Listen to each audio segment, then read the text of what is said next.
My name is John. I've never murdered anyone, but I am a notorious serial killer. I say that because I am directly responsible for the deaths of numerous people. I know I'll never be caught. I can only imagine what you're thinking while reading this, though I'm not sure it matters. The fact is, I'm not sharing this story because I feel bad about what has happened or because I have some need to get it off my chest. I've just been reflecting on last year and decided it might prove as an interesting tale. For what it's worth, I've never considered myself to be a bad person. Do I have problems? Of course. Am I intentionally malicious? I don't think so. But I suppose I'm not the most trustworthy source on that.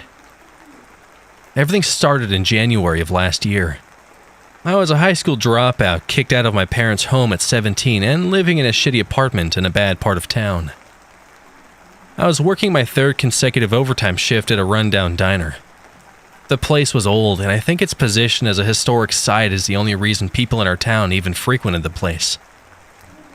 It made just enough to squeak by, but we seldom had the money to fix things that were obviously broken, let alone make wholesale improvements. My manager, Gregory, was a mean-spirited older man. When he wasn't peering at us with his hawk-like gaze, he was in the back, cursing the passage of time that stole his football-playing youth, along with most of his hair.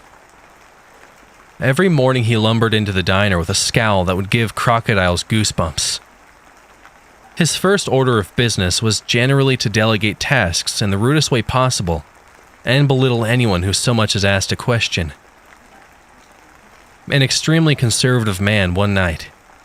He screamed at one of the female employees because a customer had made a rather disgusting comment during happy hour. "How dare you come into work looking like a slut?" he said in regards to her light makeup and naturally curvy body fitting tightly into our worn-out outfits. "Don't you ever come back to work looking that unprofessional again." After that conversation, she took his advice and never came back. Funny how a man who, in the past, has made crude remarks to other female employees in a half-baked attempt to get in their pants can belittle someone for that. Suffice it to say, his creepiness and warped sense of logic and morality extended to all parts of life. I was taking a smoke break outside by the dumpster when Gregory decided to come out and meet me. He asked if he could bum a cigarette, and I watched him fumble with a lighter as I handed it to him. He took a long drag and let out an obnoxious exhale. Then he looked me up and down before saying, "I know I said you'd only have to work these few overtimes, but I'm gonna need you to pull doubles for the next couple of weeks at the least." My once calm demeanor was broken as I spun towards him. "What? Doubles for a couple of weeks? You can't just drop that on me, Gregory." He took another long drag and spat on that ground a little too close to my shoe. "Look, Jose, just quit. And Maria keeps giving me that bullshit about school. I need someone on staff or it's gonna get real rough. You can't ask anyone else to at least split the time with me? You know about my insomnia, Gregory. I don't think it's fair to put me in that position." "No," he said sternly. "I'm not asking anyone else because I'm asking you. Anyone else can cancel on me and make it look halfway legitimate. But you've got no life outside of this place. Plus, you need the money and this place needs work until I can hire someone. If anything, you should be thanking me." Like everyone else, I was used to Gregory's bullying, snide remarks, and unreasonable demands. Unlike everyone else, I stayed with it for a year. You would think that he'd treat his most loyal employee with some respect, but my staying put had the opposite effect. I think he felt that because I wasn't going anywhere, he could treat me as horrible as he wanted, knowing I wouldn't do a damn thing. I'd argued with Gregory before. There have been times when I legitimately thought we would have to fight to settle our differences. I hated that place, and I hated him. He's threatened to fire me multiple times, and as much as I would have loved to quit, being an antisocial 18-year-old with no diploma, long history of mental health problems, and mild drug addiction didn't present many opportunities. especially in a town without many openings in the first place.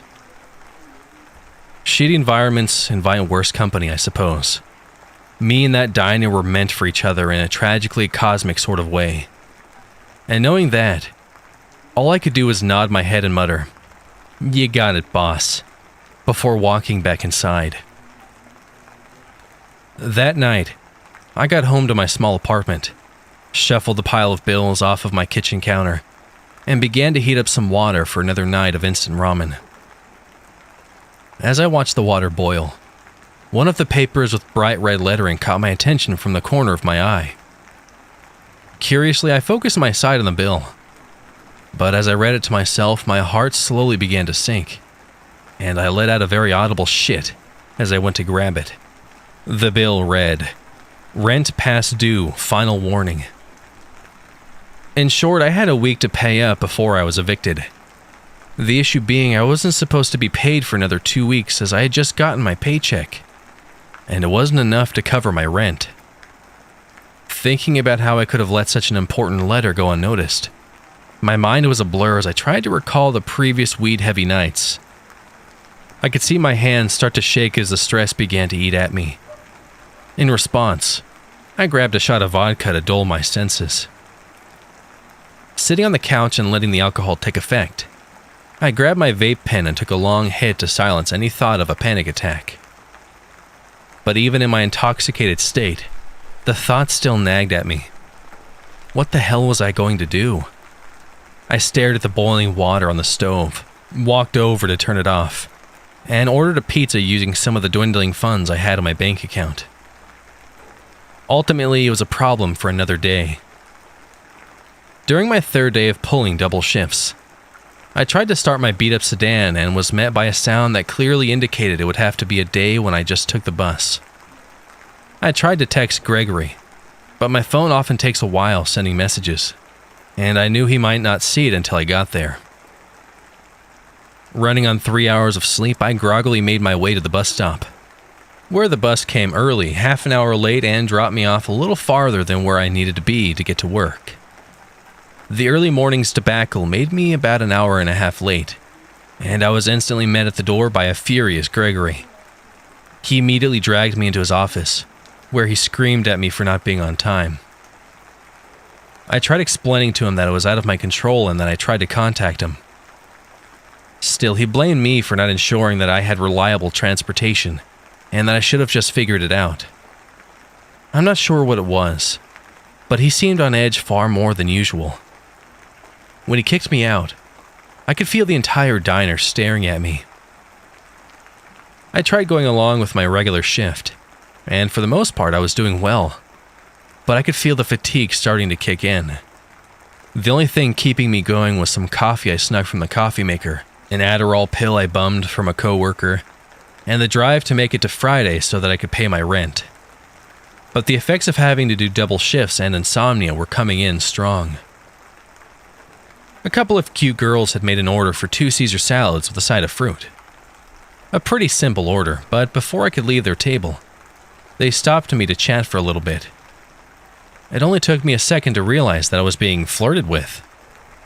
Being flirted with was a very rare thing for me, so I was pretty stoked when it happened. Despite all the stress of the past week, it felt amazing to have an extra bit of positivity to drive me forward. In retrospect, I may have clung to that positivity too tightly. Between the exhaustion and mild daydreams of asking one of those girls for their number and seeing where things went, a small lapse in awareness was all it took to mix up their order with another table. I apologized, and as I went to give the food to the correct customers, I tripped over my own feet and sent the food and dishes careening to the floor. The diner went silent as everyone turned to look at the mess I had made. In that silence, I heard a loud curse as Gregory came marching out of his office to inspect the incident. His eyes grew wide at the broken plates before focusing on me. He put his hands on his head and dramatically yelled, "What the hell are you doing, you goddamn idiot?" I was left stuttering, trying to come up with a good response. I could see the 2 girls stifle giggles, and I looked back to Gregory with worried eyes. "Look, Gregory, I'm sorry. I've been drained and stressed. And I just had an accident, I'll clean it up. You're goddamn right you're gonna clean this shit up, he yelled from across the diner. And then, he pucked his lips and marched towards me. Then you're going to get the hell out of my diner, and you're never going to come back. What? I yelled back. Because I dropped some damn dishes? It happens. I've worked my ass off for you for a year, and you treated me like this because of dishes? His eyes narrowed, and the old man looked as though he was ready to come to blows. Don't you fucking yell at me. You come in late, you fuck up orders, and as soon as you walk through those doors, I could smell the weed on you. Some of us have real issues to deal with, and you come in here claiming you're exhausted. He gave a fake chuckle. I don't care who you are. You don't come into my restaurant high and then try and pass off as being tired. Truth is, I've wanted you gone for a while now. Last weekend I found someone to take your spot. A little earlier than I thought, but you've shown me today that I really don't need your loser ass around here. Tears started to well up in my eyes, and my voice cracked as I tried to plead with him. Gregory, please, I need this job.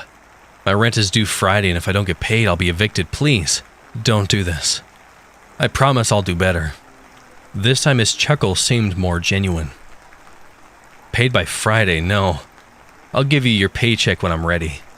What happens in your personal life is none of my concerns, so long as it doesn't bleed into your work. Obviously it has. Now get out, John. The diner fell silent again as he walked back into his office and slammed the door. I sat for a moment, feeling as though the world was judging me. I looked back at the two girls and the look of disgust they had on their faces. They were staring at a loser, a druggie, a child without a home. I punched the ground in frustration. I was done. I looked outside and saw the gloomy sky show signs of rain. I could have taken the bus home, but I just didn't care. I made the long walk home in the shower, accepting it as part of my punishment for being a stain on existence. It was my fault, right? I had put myself in that position. Fucked up as it was. I was resigned to my fate by the time I got home. I figured, why not let the universe kick me around as much as possible? My parents always called me a mistake, and now I was being shown why. I flopped into the couch, and as I made the now routine motion of reaching for my wax pen to let the THC take me into a momentary place of bliss, I stopped and thought, why should I accept fate as it is? Why the hell would I let a horrible man like Gregory treat me like trash? My whole life, I had been pushed around and stepped on, and I just accepted the role of being everyone else's punching bag. And for what? I never set out to hurt anyone, and yet everyone else wanted to hurt me. I couldn't do that anymore. It was time I took matters into my own hands. That night I made a plan to break into the diner safe. If Gregory was there, I would deal with him in whatever way I saw fit. I knew from the onset that I'd be an immediate suspect in a robbery. But the fact is, I didn't care. I was desperate. Plus, winter was coming and my options were limited when faced with being out in the snow. The next morning, I went and got everything I needed. A BB gun, a hammer, rope, duct tape, and a crowbar.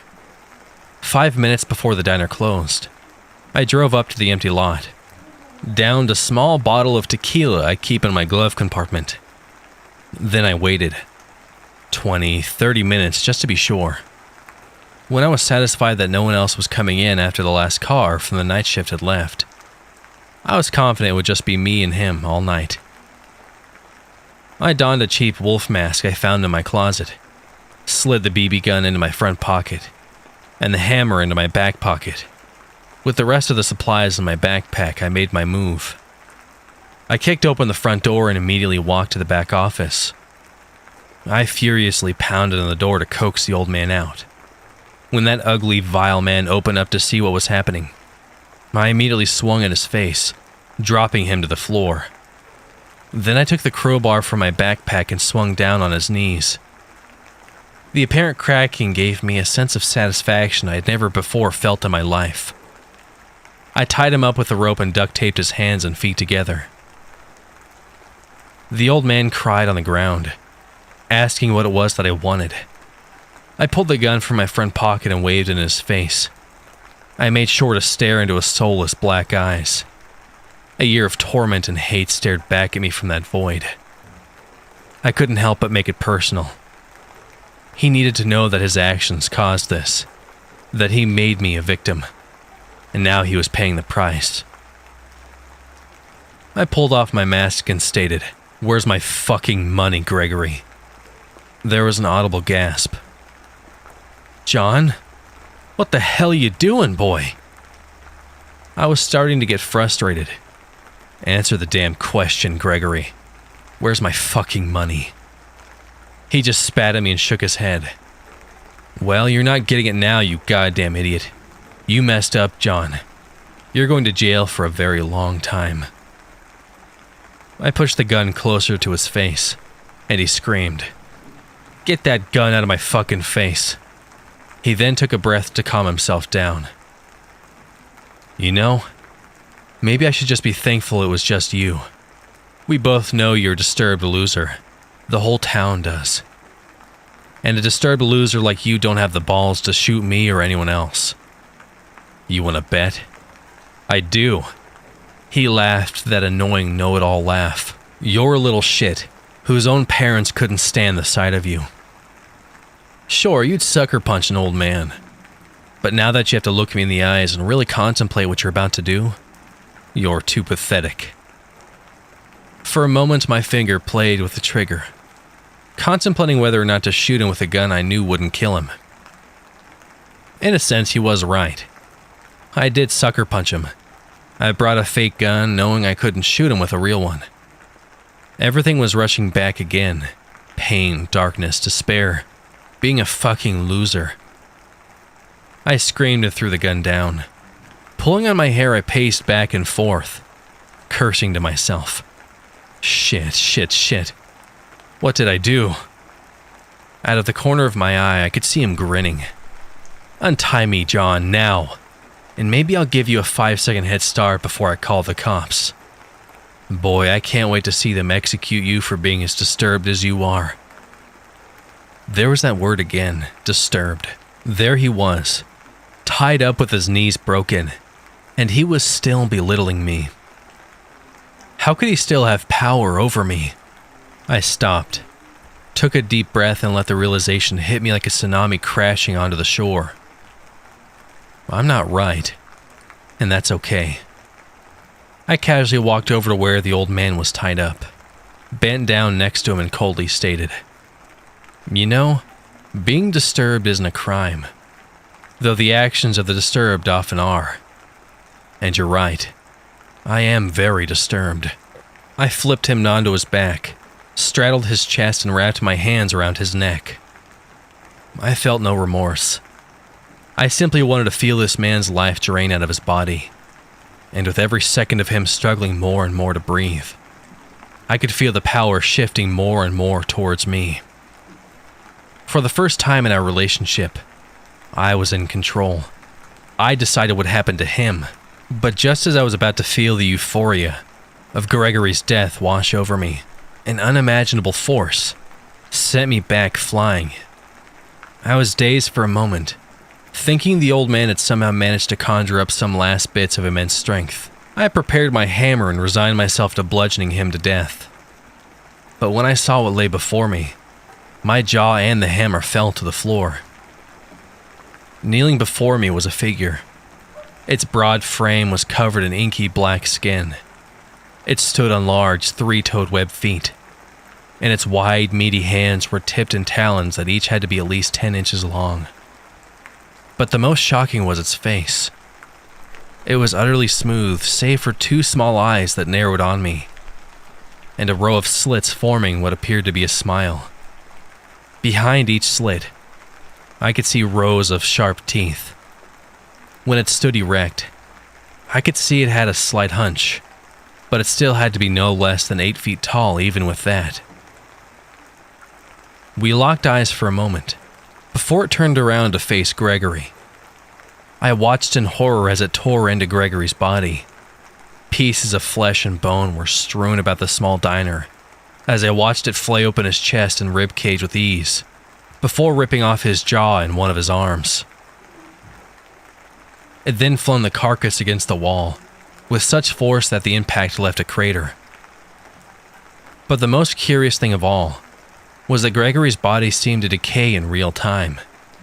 I watched as his skin instantly dried out, and maggots seemed to already be consuming him from the inside out mere moments after his death. The hulking figure spun back around and kneeled in front of me. I scurried back and screamed in terror.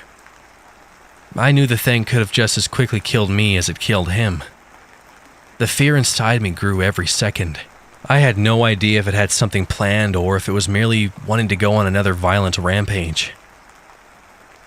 It flattened out its hand in front of me, and only then was I able to grasp the actual size of the thing. If it wanted to, it could wrap 2 fingers around my entire torso and carry me in its palms. I screamed, "Get away from me," while I shut my eyes tight, waiting for it to crush me in its massive palm. But instead, what bubbled up from the inky black surface was cash. It motioned for me to take it, and only hesitating for a moment, I stuffed the stacks into my bag. I wanted to thank the creature for what it had done, but I didn't know what to say. Luckily, I ended up not having to say anything. To this day, I'm still not sure how we communicate. If the voice is real or in my head, I'll never know. But what I heard was an ethereal-sounding echo that simply said, "I know you have questions. They won't all be answered right now. But for now, just know that I am your guardian angel, John, and I will always protect you."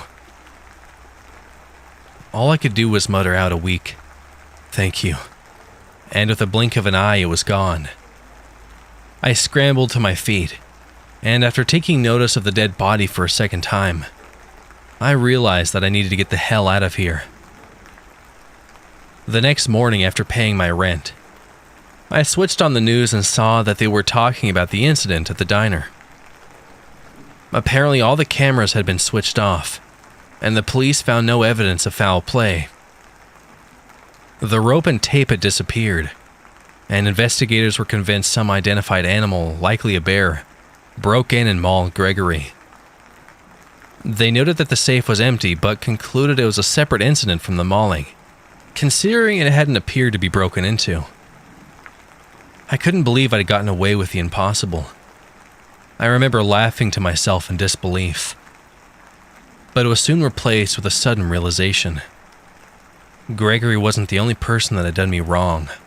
No. Many, many people in my life were responsible for the shitty situation I was in.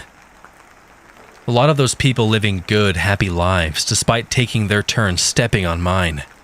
They were going to pay dearly. They had to suffer for their transgressions.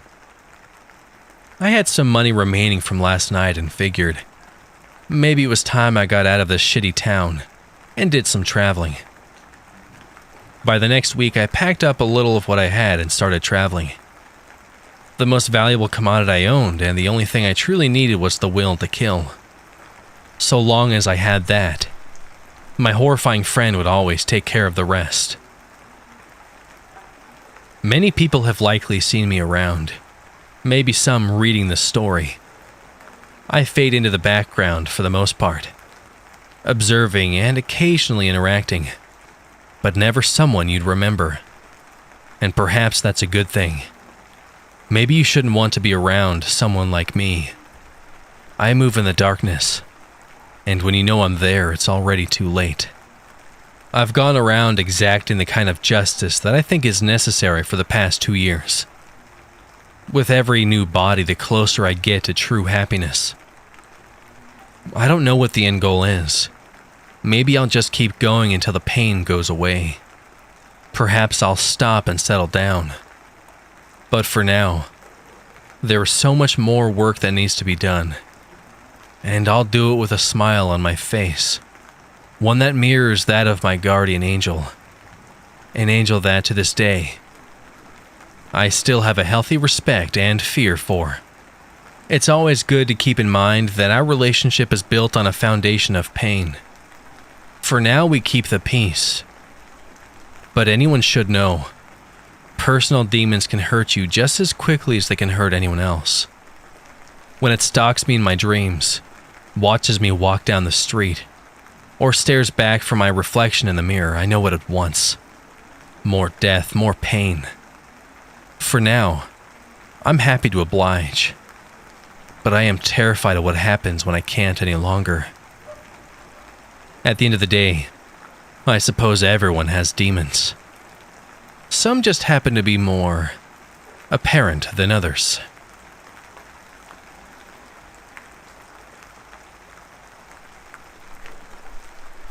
Hello.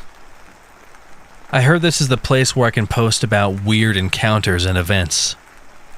One such event has led to the death of my roommate, and is the reason I can't sleep at night anymore. I don't know if anyone will believe me. I just want to unburden myself. So, to get to my attention grabber, I had a roommate that kept screaming every night. What I had originally thought to be an unordinary but problematic case of night terrors had turned out to be worse. Much, much worse. It began when I moved out of state for school. The college of my choice had an incredibly good architectural program that I wanted to get into. There were two slight problems before moving. First was getting a job, which didn't prove too difficult in this college town. I managed to get a job at a local cafe where it seemed the whole student population seemed to congregate. The second problem that seemed a little more challenging was finding an apartment that I could afford. In this town, even a small room off campus wasn't cheap. By some miracle, I found one listing after seemingly endless hours of checking openings. The ad in question was for a small 2-story house in an adjacent town that was within my price range. Considering how short of time I had before moving in for the semester, and there was nothing else as cheap, I immediately took the room. I moved into the house with a few possessions I took with me. The owner was a young woman about my age named Michelle. She was a slim-figured woman with a shade of yellow hair that almost looked white. Her eyes were also the bluest of blue I have ever seen in a person. She was a really big help to me while I was moving my things into the house and unpacking. The house was a small 2-story Italianate-style home, sitting on a luscious green lawn. The exterior was a marble white color with vines growing on its sides. The second floor was exposed by 3 windows looking in. The wide porch looked old and creaky, and held a couple of lawn chairs which had looked just as old. Michelle told me the house had belonged to her grandparents and needed some refurbishing. I thought the house looked beautiful. The style and setting combined with the right amount of aging gave the house a picturesque look. It could easily have come straight out of a painting, it was so beautiful. The first detail I noticed of Michelle was her sense of fashion. She was dressed in a dark reddish-brown sweater, and a brown scarf to blend with the color of autumn around her and the property. She completed the look with blue skinny jeans and black boots. The other detail I noticed upon closer inspection were the slight but recognizable bags under her eyes, which suggested to me she had been suffering from sleep deprivation. I wouldn't have noticed this given how much energy she gave off. She must have been caffeinated to the gills to help me out today. I didn't say anything to her though. I only had one chance to make a good first impression with my first roommate. Looking back on it now, I should have had reason to worry. We got done moving and she showed me around the house. My room was on the main floor. It was a bare, green-walled empty room aside from a bed with a complete headboard, an antique dresser with a mirror attached to it, and an open walk-in closet. My mind was already planning on how to decorate my room. Then she led me upstairs and informed me that her room was on the second floor. Now, as far as the rules go, she didn't have a lot of them. At least none that were extreme. But she told me one. Actually, it wasn't so much a rule as it was a little warning that made me scratch my head in confusion. I don't really remember doing it, she explained. But people have told me that I tend to make noises late at night, and I tend to go on for a while. I lowered the rent because I felt like it's the least I could do if it bothers you. All I ask is if you hear anything from my room, don't worry about it, I'll be fine. But if it gets to be too much, I'll understand, and I'll even reimburse you. It was a strange rule to be sure. Noises? What kind of noises? I then remembered the benefits I had of living here and thought to myself, maybe it's not a big deal. Maybe she's just a loud moaner during some late night sessions, and she didn't want to put it into words for me. I didn't press the issue, I just let her have her privacy. I was thoroughly exhausted after a long day of moving things into the new apartment, but Michelle was a big help. She purchased takeout that night, what she called her move-in special, which consisted of a pizza, some Chinese food, and an order of taquitos. I'd normally prefer something more nutritionally complete, but I wasn't in the mood to debate. My body was ready to devour every carb in sight. I inhaled a little bit of everything, sometimes mixing them to make up some unholy abomination of takeout. The taste was funky and greasy, but I downed it all and felt like I could finish up with a pint of ice cream. With the help of my new roommate, I did. Exhaustion finally hit me like a brick wall, and I finally turned in for the night, resolving to decorate my room in the morning. I was awakened in the night by a sudden rumbling in my insides, and I darted for the bathroom. The mixture of Italian, Chinese, and pizza had not been sitting well, and had turned my colon into a war zone. I exited the bathroom and heard a sound that reverberated throughout the otherwise quiet house. It took me a moment to realize it was screaming. A high-pitched, shrill screaming full of danger and fear that came from the second floor. I realized it was coming from Michelle. Forgetting what she told me earlier, I ran upstairs to her room and knocked on the door. Her screaming was all that responded. I tried turning the knob only to find it was locked. She kept screaming. I could hear thrashing and thumping, as if she were being thrown around the room. I called 911, and a police cruiser reached my house within minutes of my call. It was one officer who came, and I was struck by how similar he looked to Michelle. Slender body type, bright blonde hair, and blue eyes. He went by Officer Tears, and he was, in fact, Michelle's older brother. He had been on duty that night and happened to be in the area when my emergency call went out. I had gone upstairs with him, and by that time the screaming had stopped. He knocked on the door and Michelle opened the door in seconds. "Hey sis," he greeted with a smile at her drowsy face. "Your roomie said you were screaming and I thought I'd check on you." "I'm okay, Ben.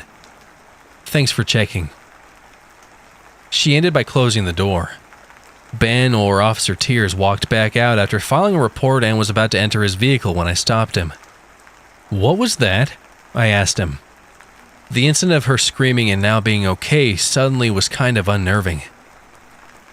"Michelle suffers from night terrors," he said, turning back to me. "She has for a long time now. It's okay though. They only sound worse than they really are. If it happens again, just call 911 and I'll be over quickly." He drove off in his cruiser. I had walked back inside, feeling weird about that night. I wondered to myself if this was the noise Michelle was talking about.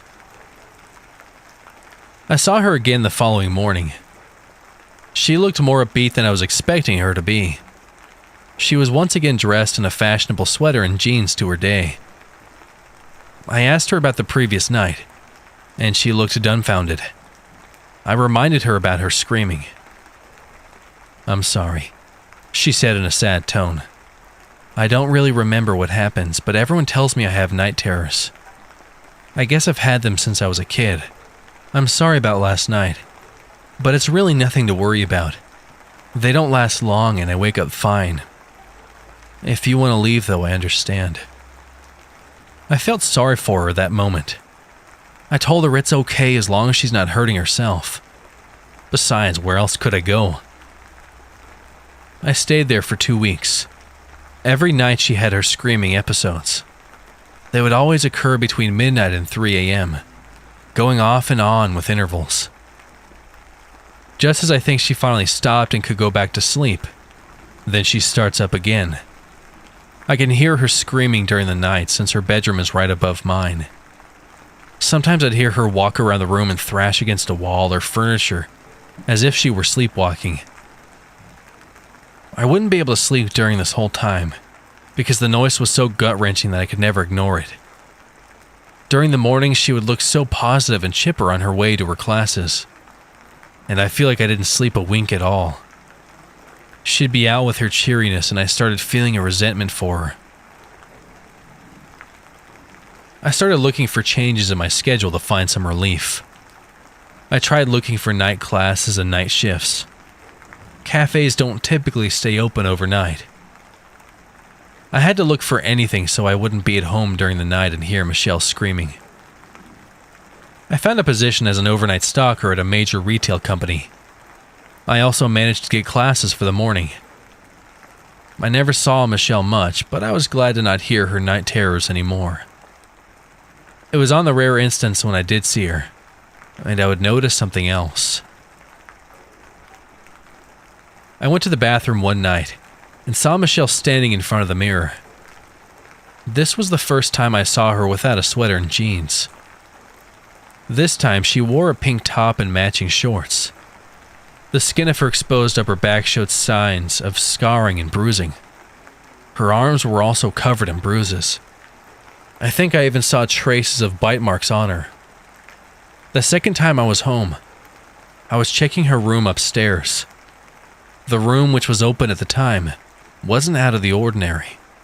Some posters, a makeup table, and a bed filled the room. Then the room suddenly felt cold and sinister, as if some unseen figure were inside and dared me to enter. I never walked away from an empty room so fast in all of my life. It was my day off from classes and no work that night when I was home, and I would finally understand the story behind Michelle's night terrors.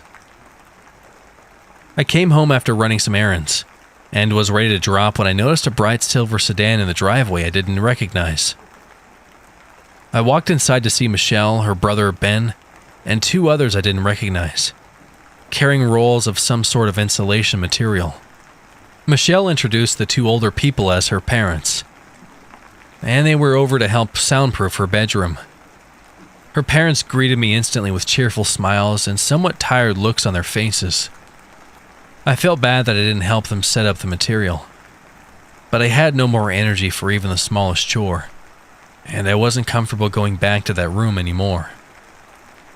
After my quick nap, I found everyone still downstairs. Michelle was going for takeout and wanted to know what I wanted. She left and I got to know her parents more. I had asked why they were soundproofing the room. Michelle, they told me, had noticed that I changed my schedule so they could avoid her sleeping patterns and get some rest. She had felt so guilty because she really thought of me as a friend and wanted to make some accommodations for me. Then they told me about the origin of her nightly episodes. It was one day that Michelle was 4 years old.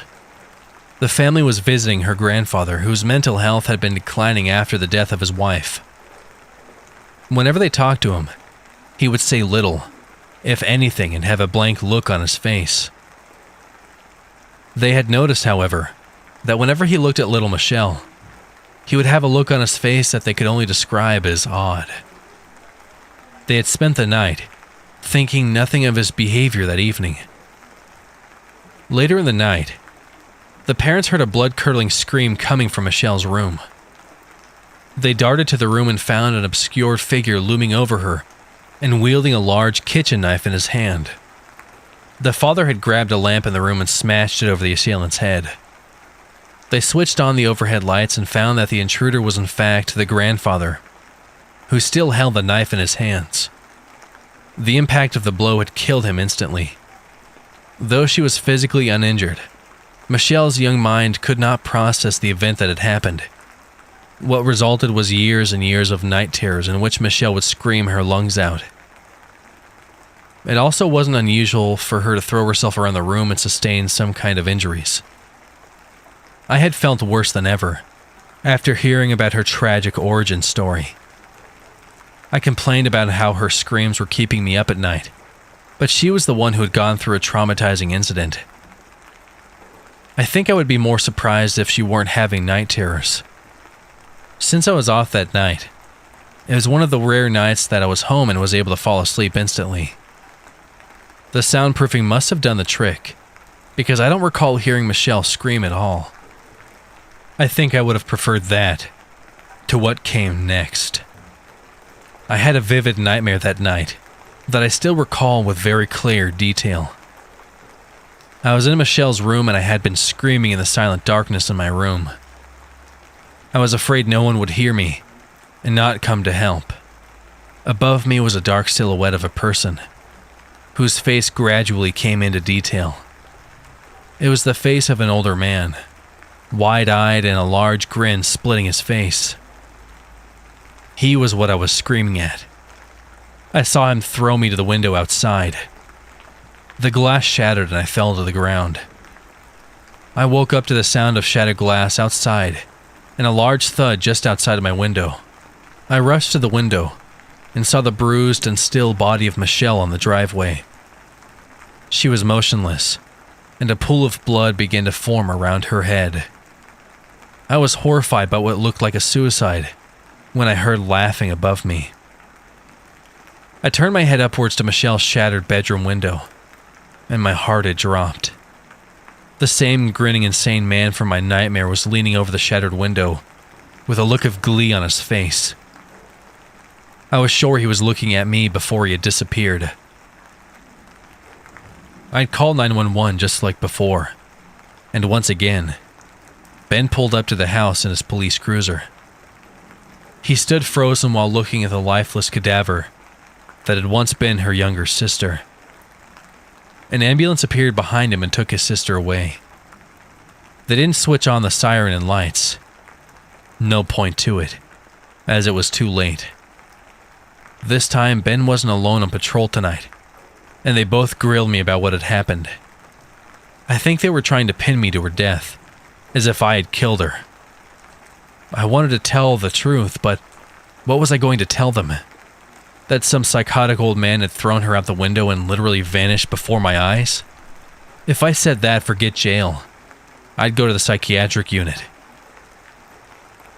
I told them I didn't know what happened. I just woke up and found her dead outside my window. I think Ben really vouched for me and ruled that his sister's death was an accidental suicide. I packed up the next day, quit my job and dropped out of school and went back home. I wanted to go anywhere I could just to get away from that house.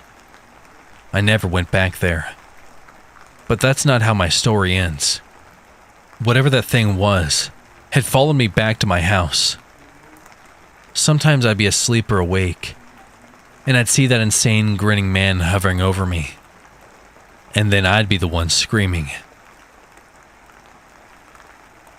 I opened my eyes, confused by all the laughter surrounding me. As I find my bearings, it doesn't take long for my situation to come flooding back to me. I'm on a stage, and the crowd in front of me is in hysterical laughter. I entered my first rap battle, and was so nervous I fainted right there on stage, before saying my opening line. Full of shame and utterly humiliated, I storm off the stage and out the door.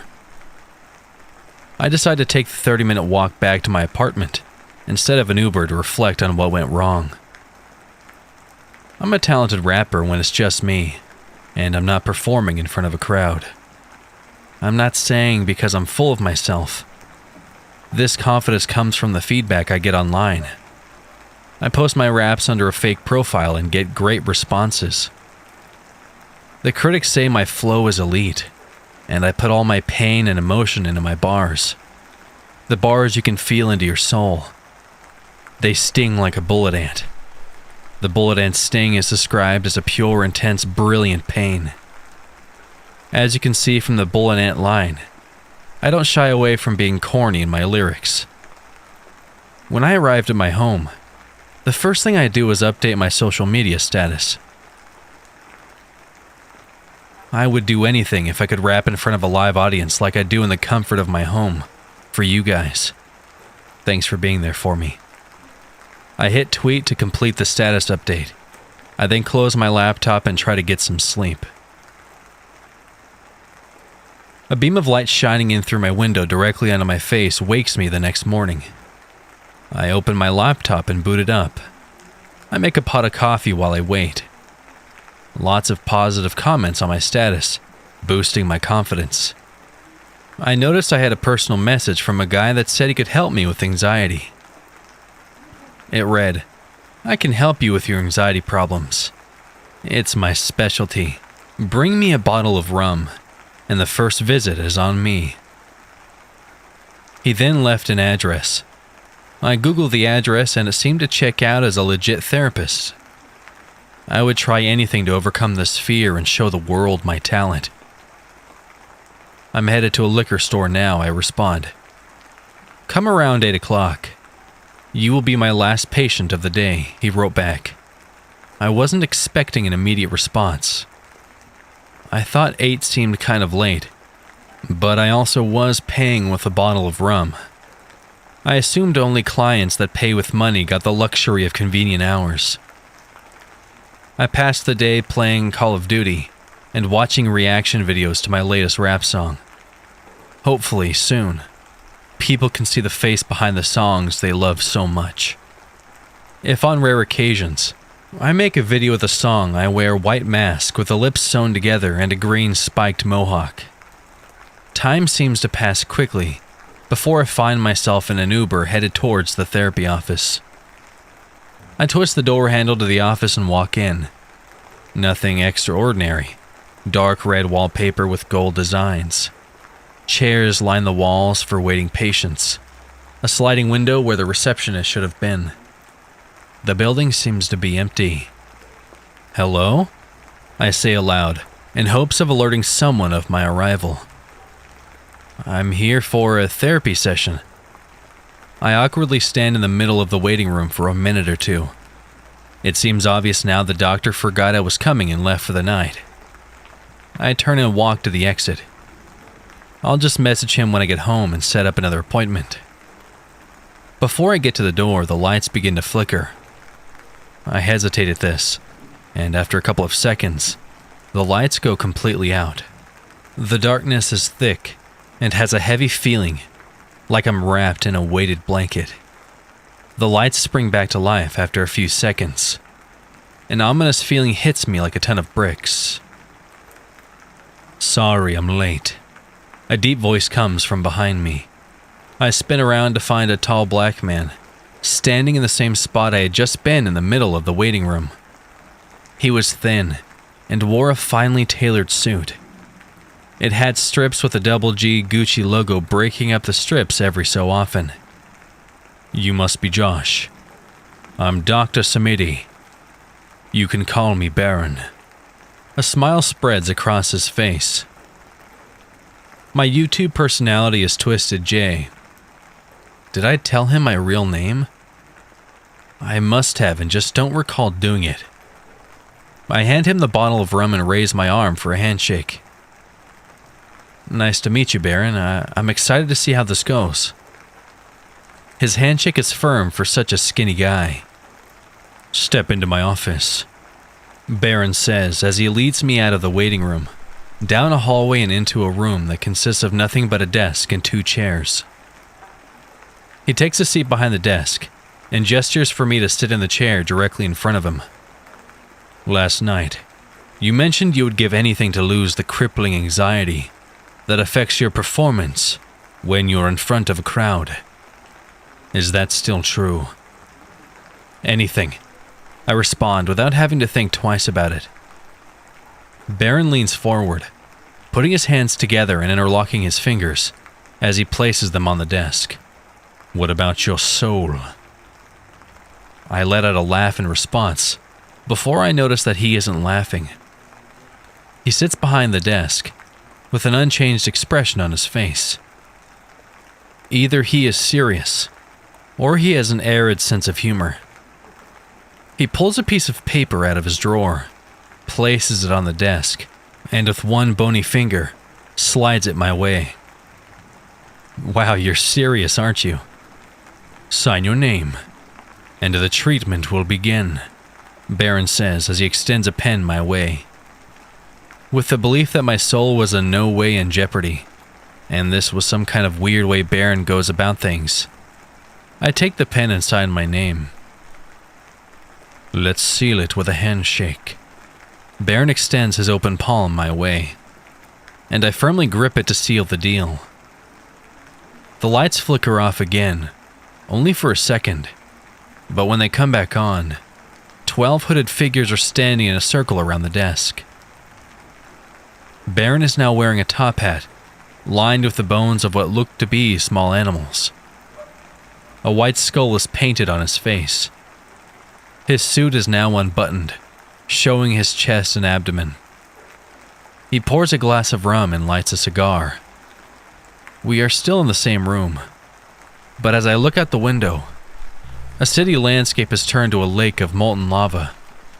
Screams of pain can be heard from outside the room. Is that hell? Baron interrupts. Why, yes it is, Josh. And this is my little corner office. I scan the room once more. There is now a large furnace where the door I entered through used to be. All at once, the hooded figures grab me. I try to fight back, but I can't move no matter how hard I try. I'm utterly helpless as they drag me to a coffin that sits in front of the furnace and tosses me in. Baron looms over me. He ashes his cigar in my face. It burns slightly, but I can't brush it away as I'm a prisoner trapped in my own body.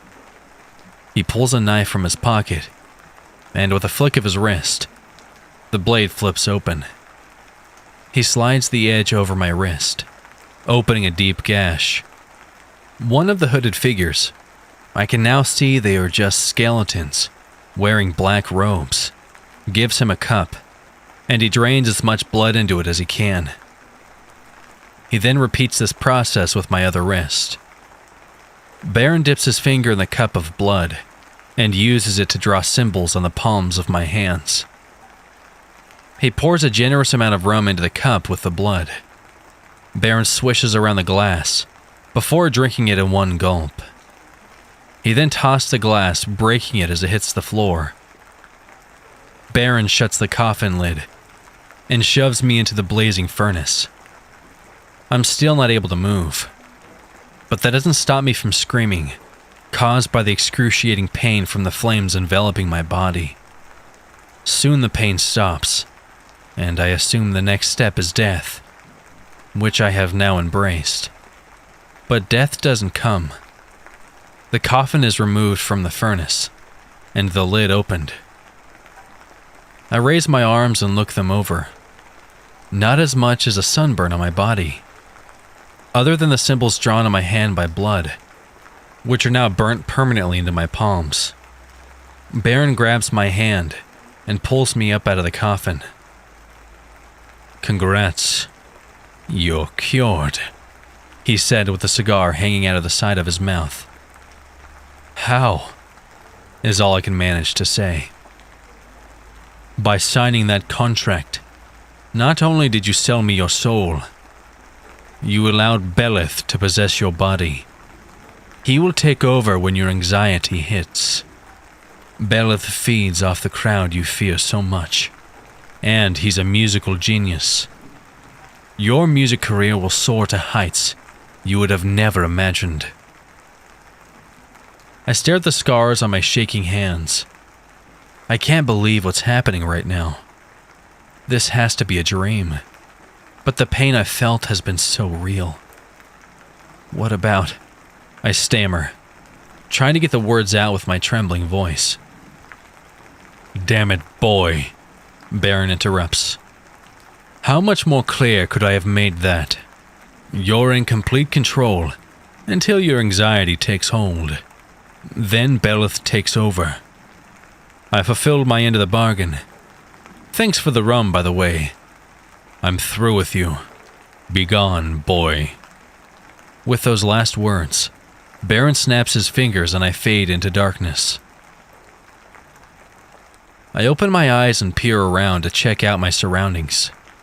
Thank God I'm in my room. It was a crazy dream.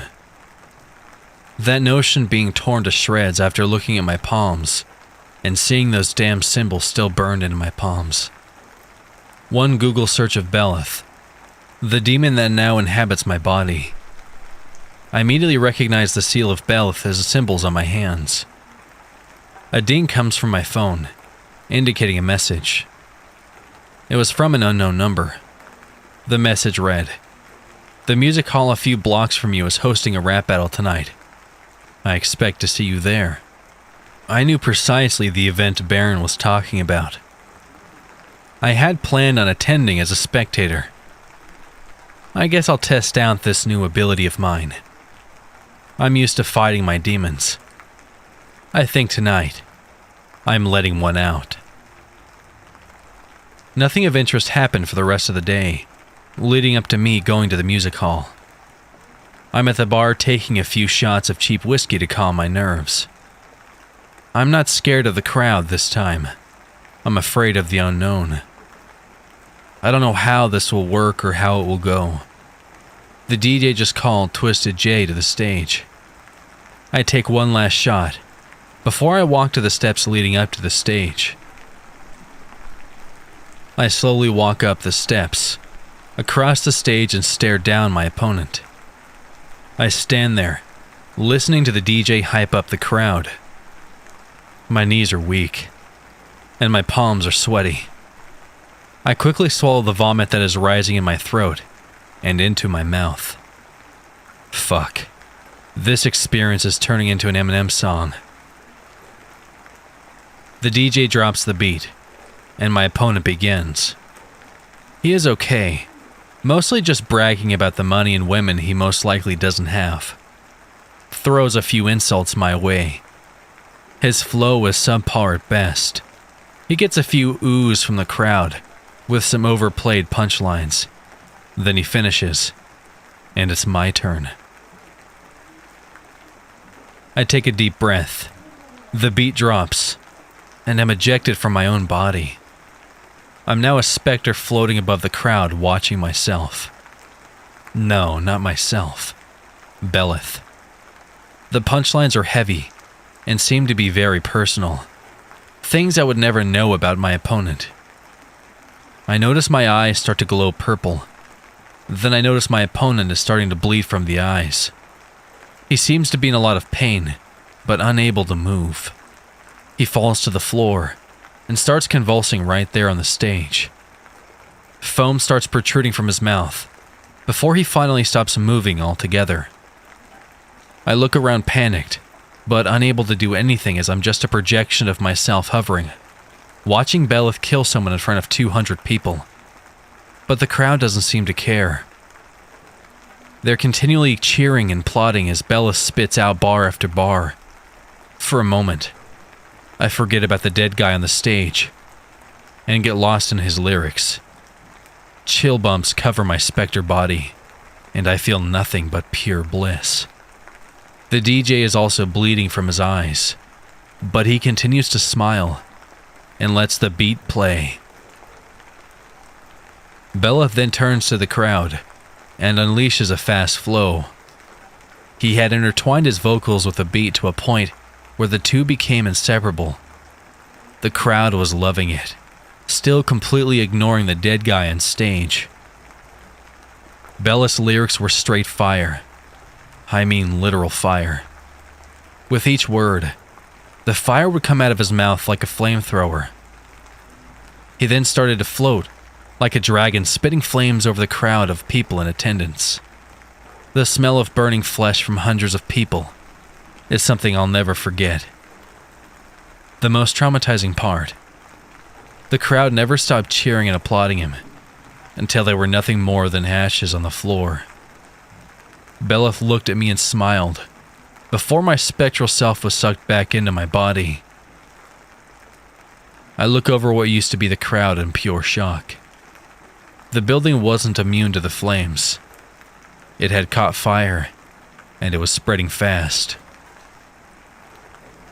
I found an old sewing kit in one of the dressing rooms. I took it to the bathroom and was now in front of the mirror, sewing my lips together as the building burned to the ground around me. I can't rap if I can't open my mouth. I may have screwed up and let Belloth in, but I didn't have to let him out anymore.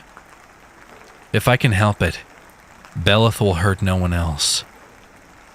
Now, to find out how to reverse this, and hopefully get my soul back. As this thought enters my mind, I can hear the familiar, mocking laugh of Baron in the distance.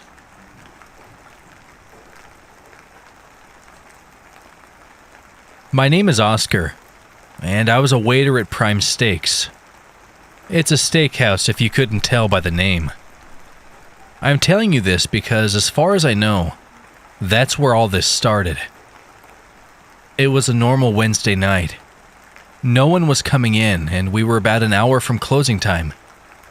And I was wiping down the tables.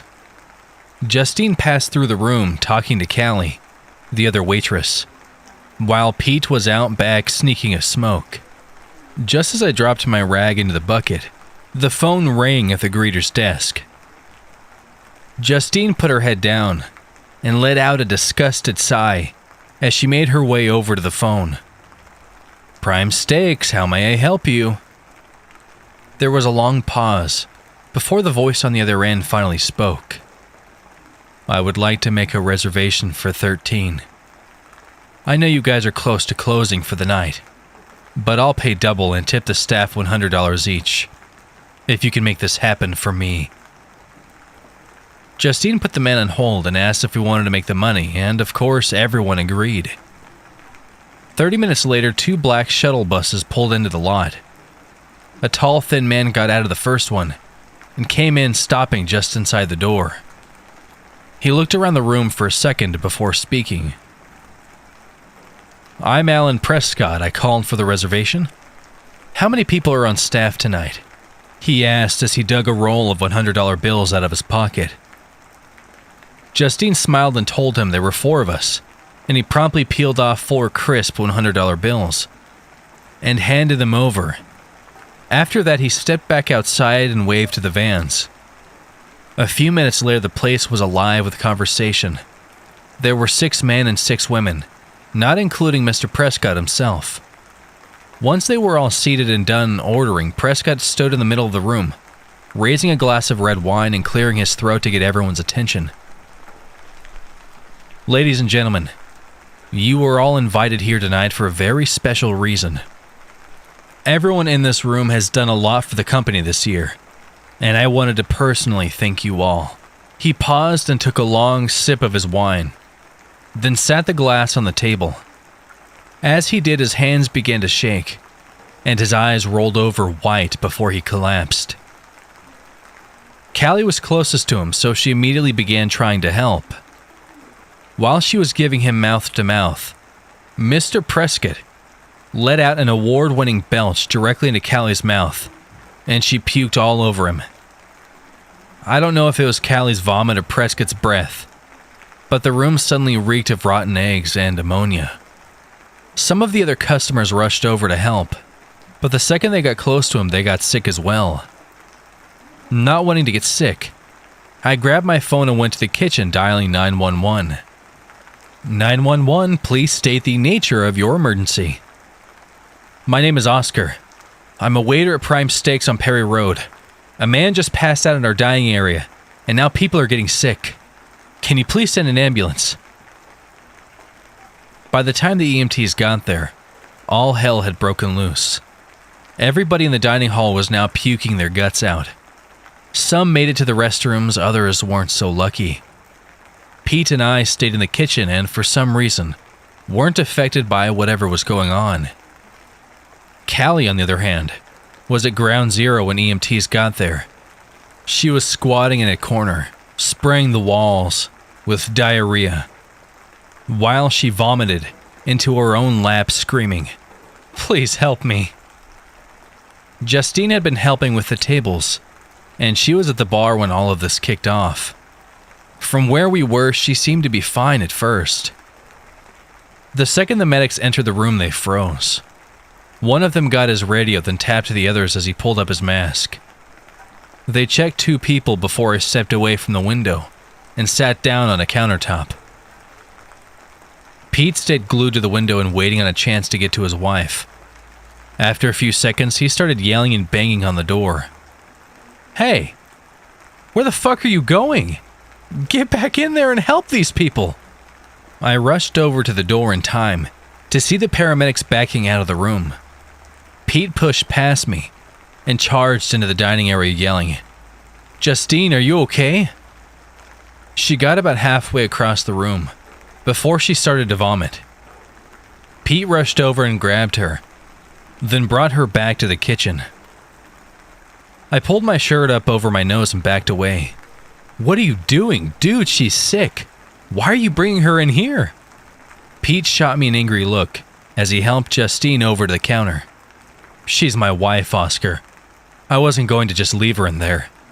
If you want to leave, leave. No one's stopping you. Call me an asshole if you want, but I didn't think twice about it. I headed for the back door. A chorus of loud screams from the dining area stopped me dead in my tracks. And before I could react, a man crashed through the door and collapsed on the floor. It looked like he was having a seizure. His body convulsed and twitched as he spewed a foul-smelling yellow fluid, before letting out a gurgling scream and going still. We stood there in shock for a few seconds. Then Pete grabbed Justine and we made a break for the back door. Rushing across the parking lot to Pete's Honda, we stopped. The 2 paramedics from earlier laying on the ground, dead. I guess I must have gotten distracted by the bodies on the sidewalk, because the next thing I know, I hear Pete yelling at me, Oscar, get in the car right now, or I swear to God I'll leave you here. I jumped in the back seat and we hauled ass out of there. What the hell was that? What just happened? I was panicking. I had never seen anyone die before. My mind was racing, and I felt sick to my stomach. Pete wasn't much better off. Tears rolled down his face as we sped down the back streets headed for my apartments. Justine was slumped to the side of the passenger seat, with her face pressed against the window. He reached over and shook her with his free hand, trying to get her to wake up. Justine, wake up. Justine, baby, please wake up. She took a deep, wheezing breath as she sat up in her seat and started coughing. What happened? Where are we? She groggily stammered out. Pete wiped away the tears and smiled a little. We're dropping Oscar off at home. Then I'm going to take you to a hospital, baby. Just try and relax. Everything's going to be okay. She nodded her head and smiled for a second, before she let out a burp. The car instantly filled with a stench of rotten eggs and ammonia. I gagged a little. Holy shit, what did you eat? I let down my window and got some fresh air.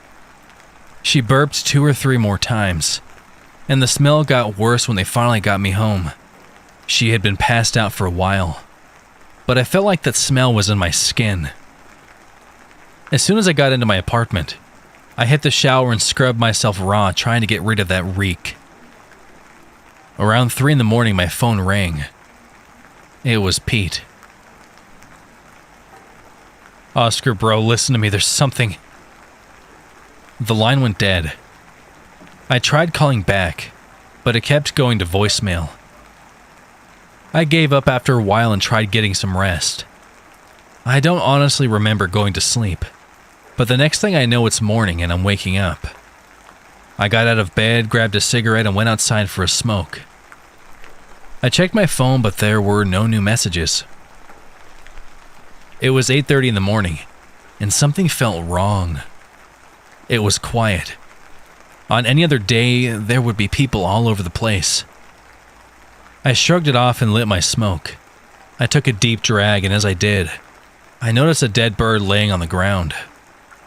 I started to look around and saw dozens of them, The entire courtyard was covered with dead birds. I glanced to my right at my neighbor's door. Usually his dog barks at anyone standing outside, but not a sound. I felt sick. Rushing back inside my apartment, I got dressed in a hurry, then raced outside and took off down the sidewalk to the parking lot. I hadn't gone 50 feet before I spotted a body. It was Mrs. Roby. She was face down on the ground next to the car. I looked around to see more bodies. There was a guy sitting by the mailboxes. The front of his shirt was covered in pus-colored vomit. I think his name was Eddie. But when I saw a kid laying in the grass next to his dead dog, my brain broke. Something about the look on his face tore my heart out. He looked so scared. There were still tears coming from his eyes. I stood there trying to process what I was seeing, but I just couldn't wrap my mind around it. I felt dizzy and confused. I couldn't focus, but when the sounds of sirens lit up the neighborhood, I snapped out of it. The sirens were close. Listening for them, I ran out to the street to try and flag them down. But when I got there, what I saw was mind-blowing. There was at least 7 more bodies. The only thing living on the street were the flies. Hundreds of them, swarming around the pools of foul-smelling vomit that accompanied each corpse. It was too much. I lost it, turned around and ran full speed back to my apartment and locked myself in. 6 hours earlier, Pete ran every red light on the way to the hospital, while Justine drifted in and out of consciousness in the passenger seat. Every time she would wake up, she would burp uncontrollably, releasing an odor that was making Pete want to throw up. By the time they made it to the hospital, the place was a madhouse.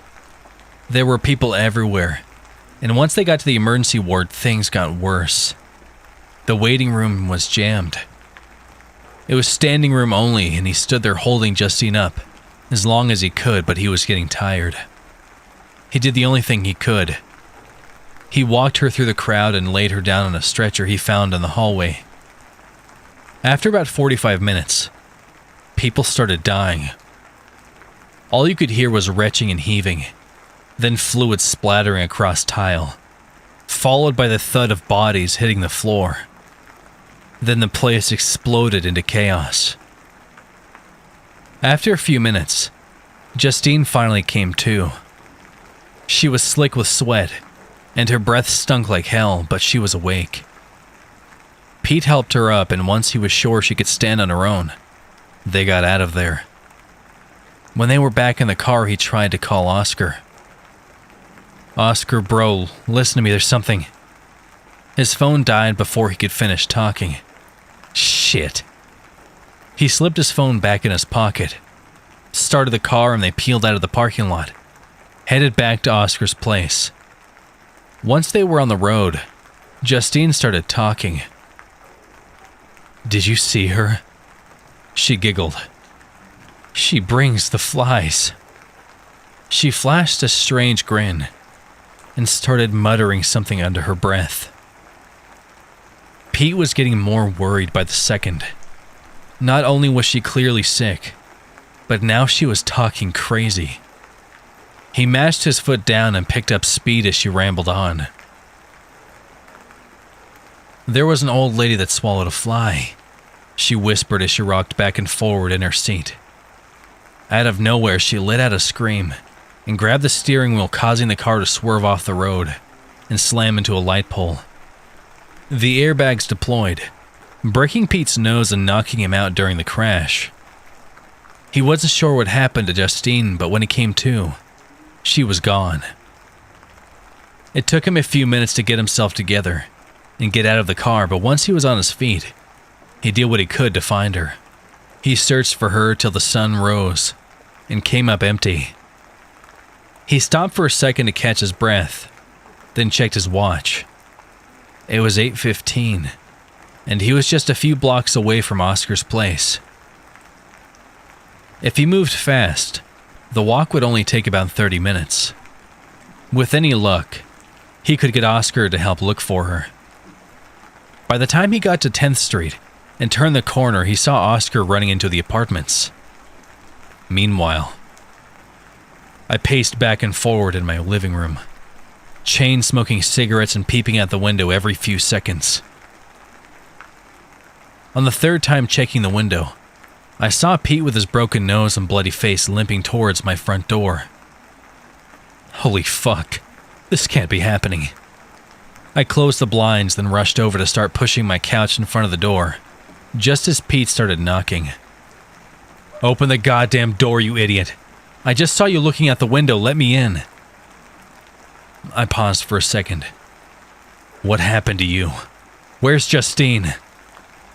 After a brief conversation, I let him in. Pete told me everything that happened, and I agreed to help. I'm not exactly proud of what we did next. There was no way we were going to find her on foot, so we came up with the idea of taking Mrs. Roby's car. Since she was laying next to it, the odds were pretty good her keys would be in her purse. All we had to do was get them. The air was heavy with that horrible smell, drifting around on the breeze as we made our way over to Mrs. Roby's body. I hadn't really gotten close to any of the bodies at this point, so seeing Mrs. Roby up close was surreal. Her skin was slick and almost gray looking. She was lying in a pool of her own vomit, and when we turned her over, something equally funny and fucked up happened. Mrs. Roby voided her bowels in explosive fashion. Unfortunately for Pete, he happened to be standing in that general area. There was a wet pop when it happened, and Pete instantly let go of her legs. "Oh, what the fuck?" He retched and fought the urge to vomit. I couldn't help it, I laughed. She sprayed his forearms and chest, and I think it may have gotten into his beard. I laughed so hard I cried, while Pete gagged and heaved his guts out on the sidewalk. When we finally did get the keys, Pete cleaned himself up and we started searching for Justine. The streets were insane. Emergency crews were working overtime, trying to help people, and bodies were dropping left and right. Everywhere we went, people were dying.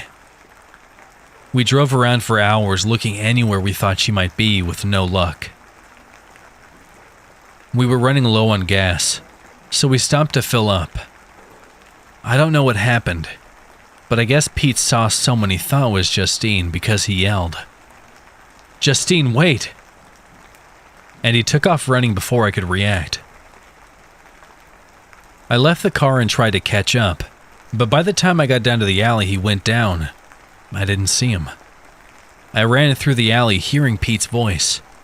When I came to the other end of it, I saw him standing in the street looking confused. "Dude, what are you doing?" He was looking around frantically, trying to spot which way the person had gone.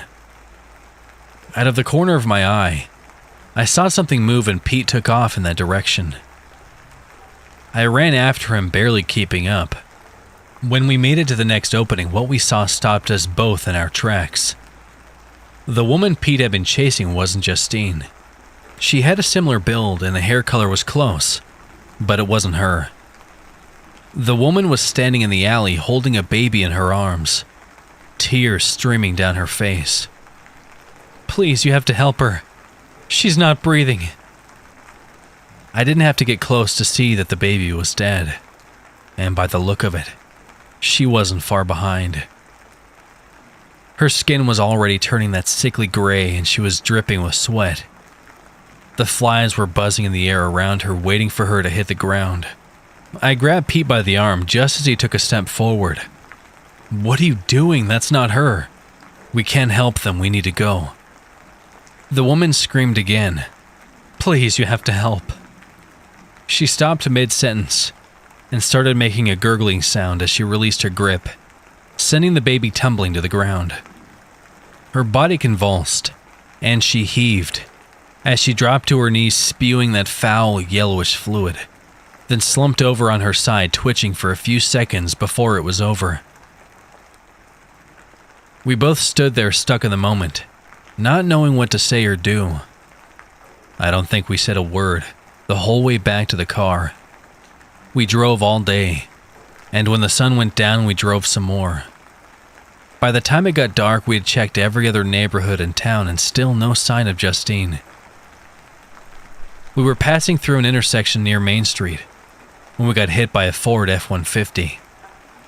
The driver died behind the wheel with his foot on the gas. It happened so fast. All I really remember is the sound of an engine. The next thing I know, we were being pulled out of the car by some strangers who saw the wreck. I laid there staring up at the sky, listening to the sounds of helicopters and sirens echo through the city, while they pulled Pete from the car. It was hard to breathe. My whole body ached and my head was thumping something awful. After a few minutes, they laid Pete in the grass a few feet away from me. One of them was trying CPR, while the other was calling for help. That's the last thing I remember before I blacked out. When I came to, more paramedics were there. Pete was awake and screaming about Justine. He was so irate they had to sedate him before they had to put him in the ambulance and took him away. Before they could load me up, things went to shit. The paramedics that were dealing with the guy in the truck started getting sick. The EMTs that were helping me rushed over to help them, and they got sick. Within minutes, they were all on the ground dying. I lay there listening to the last gurgling gasps for air, and the gut-wrenching dry heaves of the unlucky few that hadn't passed on or passed out. Hoping it would be over soon, if not for their sakes, for mine. I don't mean to sound insensitive, but it was driving me crazy. I remember at one point yelling over to one of them, "Just shut up. Shut the fuck up." Not my proudest moment, but I couldn't take it anymore. Time passed so slowly once the street got quiet. I struggled for God knows how long, until I was able to stand on my feet. Once I did, I looted the ambulance for pain meds and crutches, then started my long trip home. I'll spare you the trip because honestly nothing happened. I hobbled home, nobody helped, and that was that. It's been a few days since that happened, but late last night, Justine showed up at my apartment. I didn't mean to kill her. I thought if she saw the gun she would go away, but she was acting so crazy. She was screaming about flies, and when she attacked me I just reacted. Everything happened so fast. There was a loud bang, and before I knew it, she was on the ground screaming, "Why can't you see her?" till she gasped her last breath. Pete showed up this morning. I should have known he wouldn't be far behind her. When he saw her body on my floor, he attacked me. I didn't stand a chance against that rage. He beat the hell out of me. In his anger, he didn't see the gun until it was too late. I jammed the barrel under his chin and fired at the same time, blowing the roof of his skull out before he slumped over dead. My two closest friends were now both laying on the floor on my living room. I sat across the room staring at their lifeless bodies for a long time. My hands were trembling, and I couldn't stop crying. There was no living with what I'd just done. Sobbing uncontrollably, I put the gun in my mouth and pulled the trigger. My older brother Danny used to say to me, "Samantha, you're my best friend." I'd smile at his childlike mannerisms even though he was 20 years old and stood 6 feet tall. Girls even liked him because he was handsome, till they realized he had the mind of a 12-year-old at best. He didn't even get past the 8th grade, and we weren't a wealthy family, so my parents couldn't afford to send Danny to a special school for others like Danny. My parents thought Danny should work at home on our farm in our small Ohio town. He worked as a sheep herder for my parents as he loved both the goats and the sheep. It gave him purpose and a sense of responsibility, and even with all of these setbacks, he still had the biggest and most caring heart of anyone I knew or would ever know. Danny was also the smartest person in the world to me, because I guess you could say he had gifts. You see, my brother knew things that the rest of us didn't, and he liked to tell people in town about his dreams, so he would appear like he knew something they didn't. Danny prided himself on shocking the manager at the local gas station, who would often look at Danny in fear from stories he spun about monsters he claimed lived in the forest that surrounded our old town.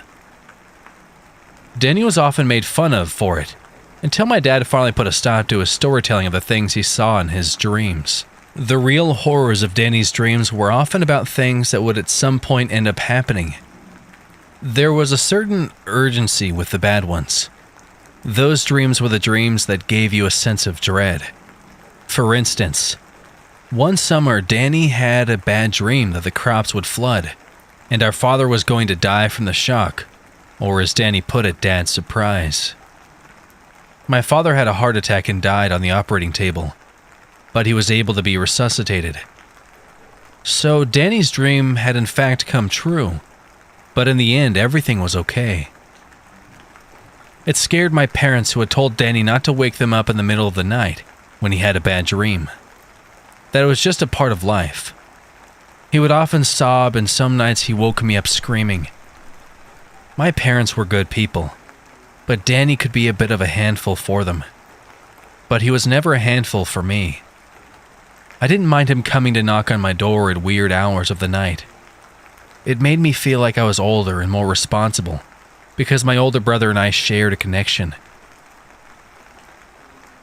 I often felt as though most of the dreams Danny had were more nightmares than anything. Most of what he dreamt never happened.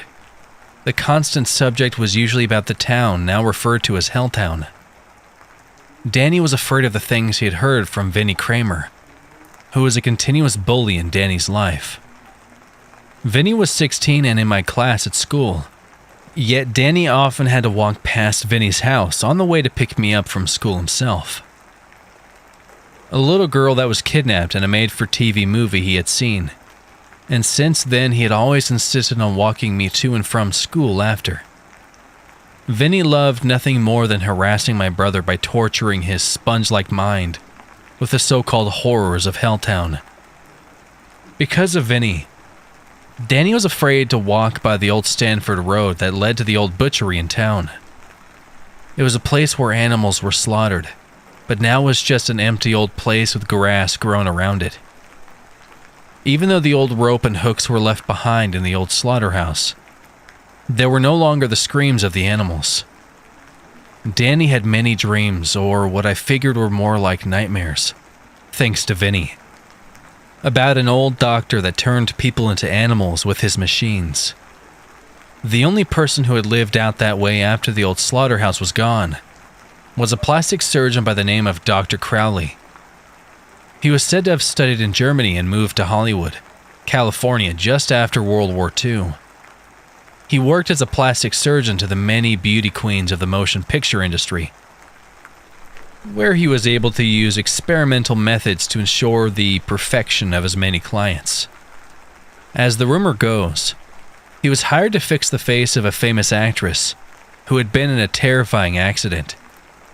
He had attempted to restructure her cheekbones, and when the surgery failed to provide the desired results, he decided to use experimental methods he had learned while working in animal laboratories during the war. Much to the chagrin of Dr. Crowley, the experiments worked, but the said actress was never heard from again after seeing herself in a mirror. Supposedly she resembled a reptile after the surgery, and that her skin was pinned back so tight during the facial lift that she was frightening to look at, because her mouth no longer enabled her to smile. Dr. Crowley was able to remain for a while after, but then one failed experimental attempt after another. He was nicknamed the Butcher. He was fired after being caught using animal hormones and injecting them into one of his patients. From all that I had learned, he long since died years before I was born, and not to mention, an elderly man living alone near the woods was hardly a threat, especially a dead one.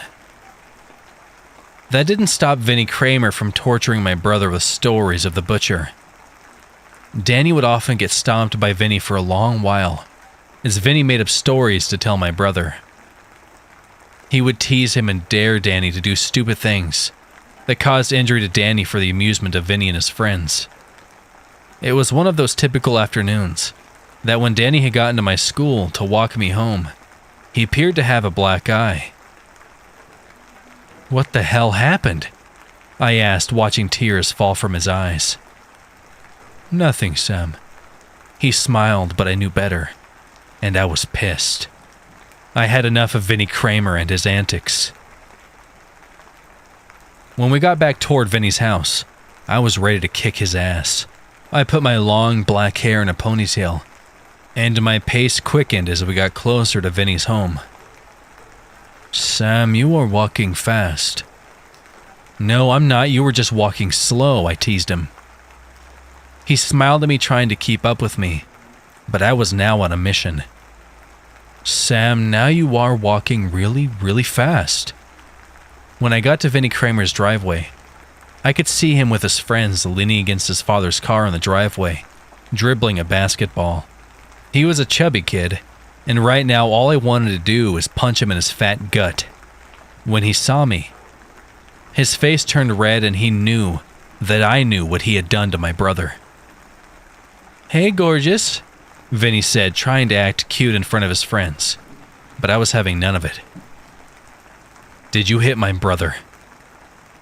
"No, he fell." He turned to Danny. "Tell her how you fell in the ditch in my driveway." I knew he was lying. "Yeah, I fell, Sam," Danny said, walking to stand between Vinnie and me. "Move, Danny." "Sam, you look really mad," he said, laughing nervously. "It's because of Vinnie. He hurt you again." "No, tell your crazy sister the truth."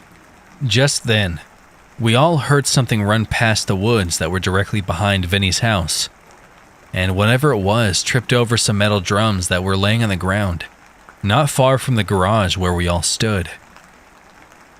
We all turned to look at the woods, and Danny's two friends noticed it when I did, as they now stood with their mouths gaping. The first thing I noticed were its eyes.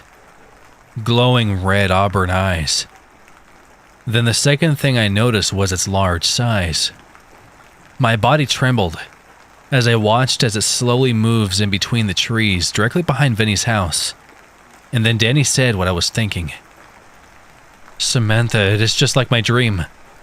The monster is going to get us, Sam. He's going to hurt you. Samantha and me." I blinked and turned to look at Danny, who was now sitting on the ground rocking back and forth in front of Vinnie's house.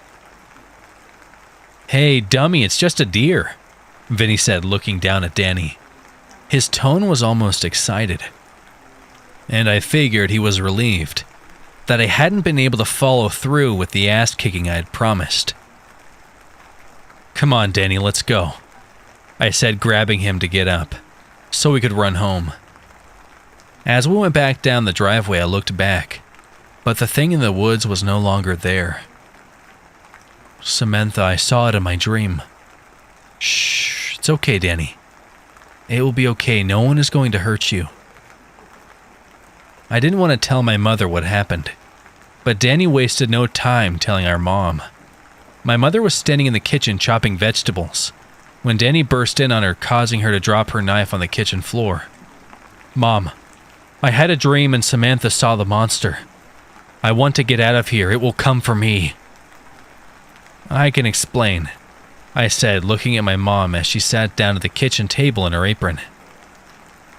There was real fear in her large brown eyes, and she looked at Danny, who was pacing back and forth in front of the window of our living room. "Danny?" my mother began calmly. "I can get you a slice of pie. Why don't you sit down on the couch and turn on SpongeBob?" Danny was taking in large breaths now, and I looked at my mom as she looked at me with a curious look upon her face. We saw something behind Vinnie Kramer's house just now. I don't know what it was, but it set Danny into fits. My mother grabbed my hand and nodded, getting up from the back seat of the table and picking up a baker's box, cut a slice of blueberry pie, and then went to take it to Danny. He seemed to forget his fear from 5 minutes earlier. Near the end, he began to devour the pie while he watched the television. Well, we won't mention what happened to your father. You know how he gets over Danny's gifts. She could see the stress written all over my face and patted me on the shoulder, kissing the top of my head. She bent over and picked up the knife and, without even bothering to wash it off, went back to cutting her vegetables. We are going to have casserole for dinner. Can you grab me 2 cans of cream of mushroom soup? I watched her try and pretend that everything was normal, but she and I both knew that if Danny was acting that scared, there was a damn good possibility that something was out there stalking our woods. My father came home 20 minutes later, and when he took off his jacket, he immediately noticed Danny watching the television and eating pie. Is there a reason you are letting our son eat dessert before dinner? My father had a tone when he was irritated, and there wasn't an ounce of amusement in his voice now. Danny was upset when he got home. My mom tried to play it off. Well, I guess so. What happened to his eye? Hi, Dad. Vinny and I were playing a game and I fell, Danny said, looking at me. I told Vinny off.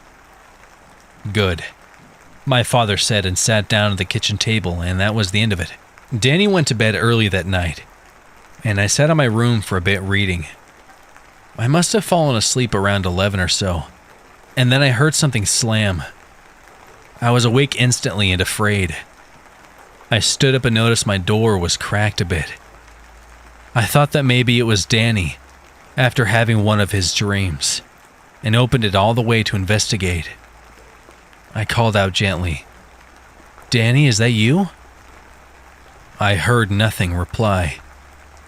I walked towards his room and noticed his door was shut completely and he was sound asleep.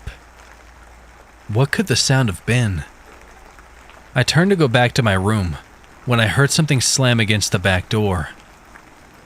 I crept down the stairs to our living room and slowly walked into the kitchen to see if I could peer out the window overlooking our kitchen sink. I couldn't see anything, and as I turned toward the back door, I could see them. 2 red eyes were glowing in the middle of our kitchen door. I stood immobilized mentally, running away, but my feet were still in place. I must have been screaming, because the lights went on in the kitchen, and my father and mother were behind me. What on earth? I saw something. It had red eyes and it was watching me. It wants me. I cried as my father held me in his arms, unsure of what just happened. He let go of me and grabbed a rifle from his gun cabinet and went outside. He fired 2 shots into the air and then came back inside. Well, maybe that will scare whatever it was off. My parents both tucked me in, and for a few moments, I was 4 years old again. It didn't make me feel ashamed, though, because it was comforting and I was safe. Strangely, Danny never heard a thing, and he seemed to sleep the entire night away uninterrupted. The next day, my mom drove me to school, because there was no way I was going on foot after my encounter with whatever that thing was. The next few weeks, everything seemed to go back to normal. Then Danny had another dream. This one was worse than all of the others. I was once again in my bed when I awoke in the middle of the night. Danny had shaken my shoulder so hard, I thought I might have a neck injury. Samantha, we have to help him. What are you talking about, Danny? The boy. He's hurt in the woods. We have to go now, Samantha. I looked at my brother and the earnest expression on his face, and I knew I had no choice. Danny, who's in the woods? I sat up, rubbing my eyes. The boy. He's scared of the man. What man? No time, Sam. We have to go now, Danny said, grabbing me by my jacket and shoes, practically shoving them in my face. I stood up, still a bit tired, when he grabbed me and put his index finger over my mouth to be quiet, and dragged me down the stairs and out of the front door. Once we were in the cold October air, he ran as fast as he could pull me behind him. By now I was growing terrified of what we'd find, and I hoped it was just a bad dream, and not one of his prophetic dreams. A girl could wish, I suppose, because when we got near the woods and Danny began to run with the fury of a sprinter in the Olympics, I was ready to turn back as he was way ahead of me by now. But I couldn't leave my brother out here even for a second, also to go back and get help. In the distance, I could see a dim light coming from the forest near one of the old closed-off caves that were part of the wooded area near my house. I stopped running and watched my brother as he approached the light in the distance. My lungs had stopped working by now, and I needed to rest for a moment before continuing. I bent over, heaving in deep breaths that nearly burned my lungs out of my chest. I heard it then. There was a scream. Was it a scream?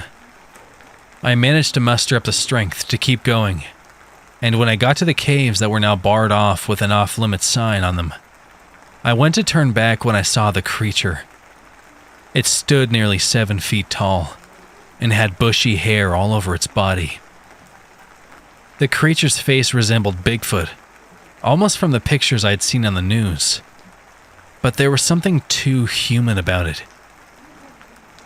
It looked at me with eyes so red, and I could swear they were lasers instead of eyes.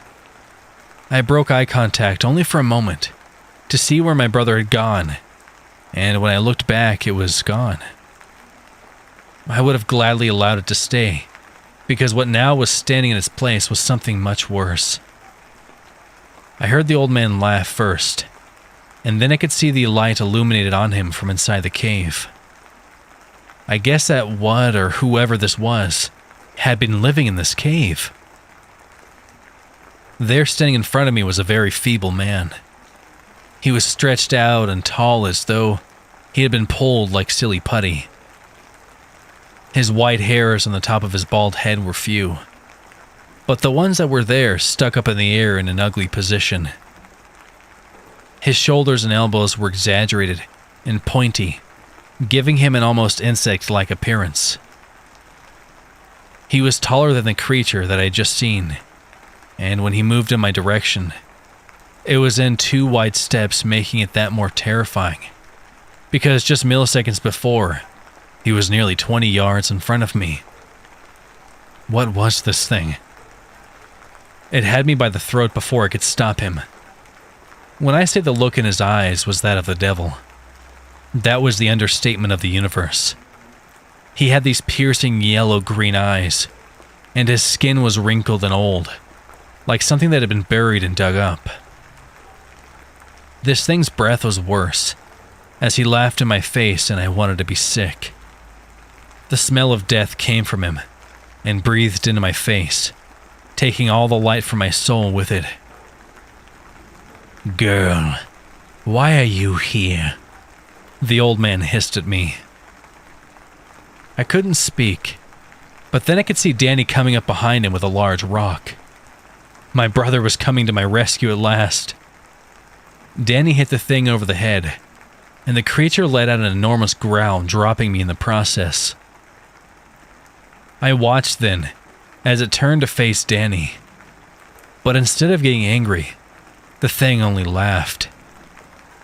He pulled Danny by the back of his collar and dragged him into the cave. I stood up and ran towards them. I followed them both into the entrance of the cave, being careful where I stepped, so I would not fall. I had forgotten the creature in the woods, but when I got to the center of the cave, I found him, and with him so much more. In the center of the cave was a makeshift operating room. Hanging from the ceiling were carcasses of what looked to be human beings and slices of flesh. There was blood on a table, and dead things in jars lining the walls of the room. The light illuminated the stuff in the jars, and there were eyes and mouths by themselves that appeared to have been surgically cut off, faces, with precision. The weirdest thing in the room, though, was a large mirror that was at least 10 feet tall. It was foggy and caused whatever investigated it to appear normal instead of distorted. The man stood in front of it, and his body shrunk to appear standard size, and yet he was deformed, and as I watched him, he touched the mirror with his hands, as though he were admiring himself. "All old things are new again," the deformed man muttered to himself, as he stared lovingly into the mirror at his reflection. "Just one more surgery, and it will be just right. Yes, just right." Just then, the thing with the red eyes appeared in the room, and I screamed out at them. But they failed even to notice me, nor did they pay any attention to me as I watched in horror as Danny cried, "Samantha, help me." I tried to find something to stall them from carrying out whatever evil deeds the man had planned. The creature seemed to understand why we were here, and to my shock, he clawed at the man in front of the mirror, knocking him to the floor, and spilling out the contents of the jars all over the cave floor. I stood among the contents now on the floor, and nearly barfed from the grotesque scene. But my main concern was saving my brother. The tall man stood up then, and took out a large hook that was used for hanging flesh on the ceiling, and used his preternatural strength to push the hook inside of the creature, causing it to stop breathing. It was dead before I realized.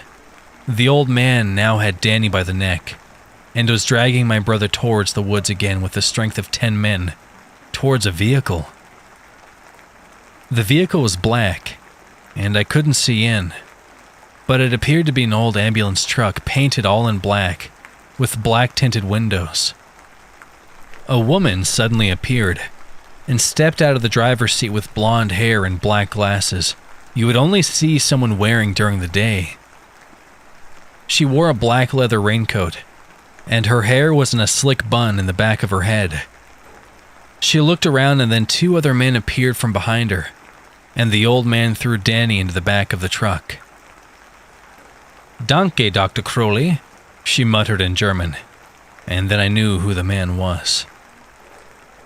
How was this even possible, that this Dr. Crowley was still alive?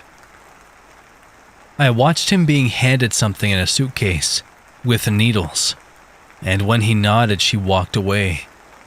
But not before I noticed she had a name, Dr. Pruitt of Dulce Laboratories. It was hanging from a badge she had around her neck. She turned toward an older man, who walked with a cane, and then I heard her nod to him. "The specimen is perfect."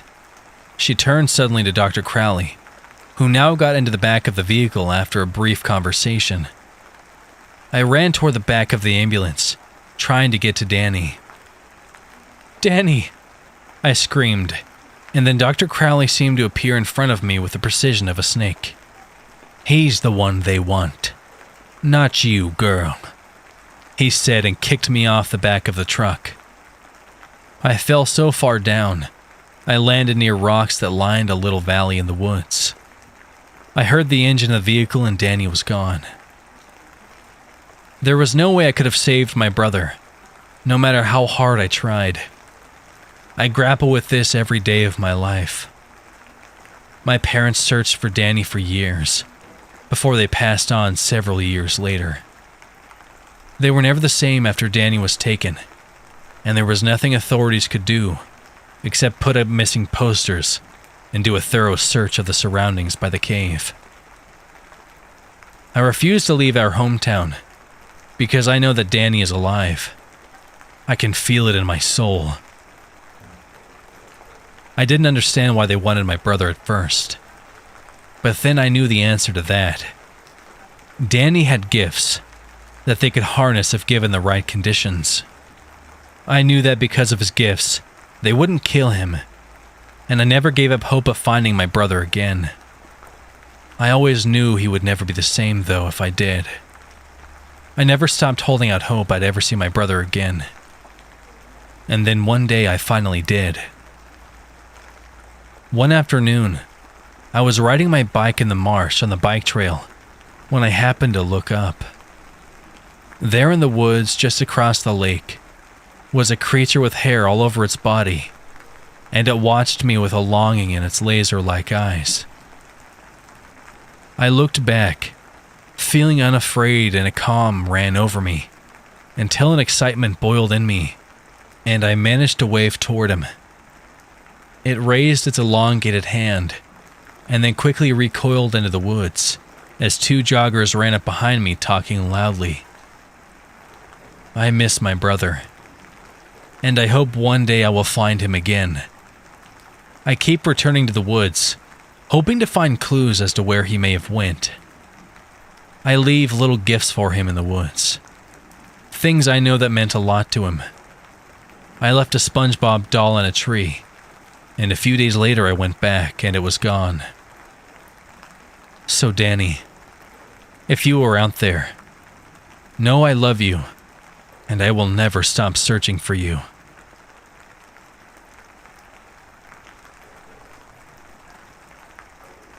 "4 years. It's been 4 years since the day. The day when I sat like a begging dog while holding her hand. Tears strew down my face as I watched as she barely spoke with tubes and wires that were in a strange cryptic cacophony around her. I remember all of the should've, or if only, the doctors and nurses spew in my face. Yet, did they even try? The most beautiful and caring woman I would ever love, laid on that bed like a gasping fish on a hot summer day. Damn them and damn their Hippocratic oath. But damn to hell that disease that did this to her. I couldn't believe that in this world of vile and dread, that I couldn't keep that one source of sunshine in my life. She had been taken from me, leaving me alone in this world. I beg, plead, and eventually curse the ones above who allowed this all to happen. Why did she have to die? Why did you take her from me? Wouldn't another suffice? Perhaps one that does wrong? Why did you have to make the rest of my life casted in ever-cloudy nights? For years, I felt my questions would go unanswered. But on a foggy night, he appeared. I had given up on everything that night. I couldn't live any more without her, and, like the coming storm that dwelled within me, I flooded with emotions. I stood up above the rushing river water onto that rusty, rickety bridge.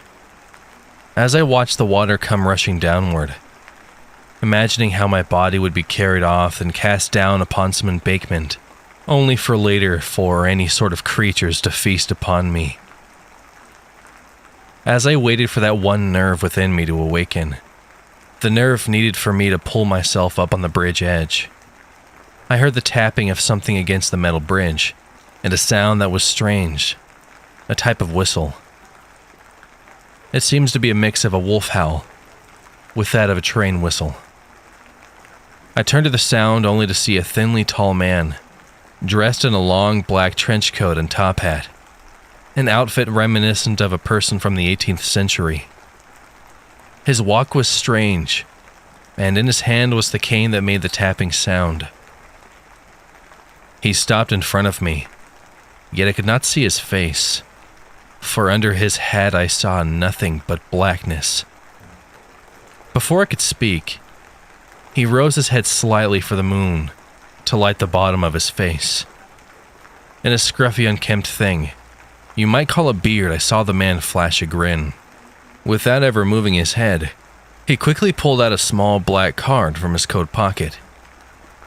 He held the card up above before slowly bringing it to me. An eerie silence casted over us for only a minute, I accepted the card with a slight hesitation. It truly was strange as it was completely black, but when I began to move it over, it began to flash a strange neon-like color, much like a holographic card would do. I looked up to the man who continued to grin. That is when I noticed his long braid of hair that flowed into the wind. Within the darkness, I could have sworn I saw his hair flow the same neon colors. Before I could examine the man anymore, he spoke. "How do you do, good sir? I feel and see that you are one down on your luck. Is it heartache? Or perhaps is it a job? For surely it couldn't be death." He spoke in a rhyming fashion. I looked away from the man, turning my gaze back to the water below. The man's head turned with mine. Then I heard him snicker. He held up his cane, to which caught my gaze. On top of the cane there was a small glass orb, just like a snow globe. I tried to glance what was inside, only for him to snicker again and remove it from my sight. "I guess it is death. But why, pray tell, do you wish to end it? I can see that you lost someone who's dear. Then tell me, my friend, what would you do if you could see them again?" I stared at the man, both confused and bewildered by what he said. Just in the moment, the orb on his globe started to glow, pushing away the fog that surrounded us. He held it forward and said, "Do you wish to see her ever again?" "What do you mean?" I asked. The man continued to grin. "Just what I ask. If you wish, I can let it be so that you can see her again." I gave a look with a raised eyebrow. Surely what he said couldn't be true. No, it couldn't. It shouldn't be possible. I shook my head. It's not possible. Even if you could, you must have powers like that from above. The man slammed the bottom of his cane hard on the rusty bridge. A loud bang erupted that it shook nearly the entire bridge and trees that surrounded the area. I feared that he would cause the bridge to collapse.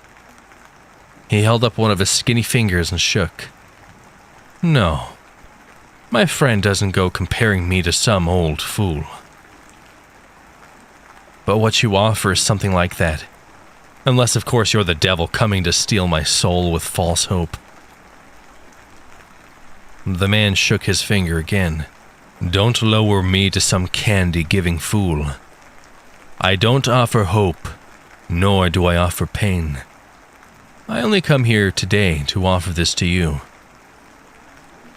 "Then why do you offer this to me?" I asked the man. The man came closer, wrapping his free arm around me.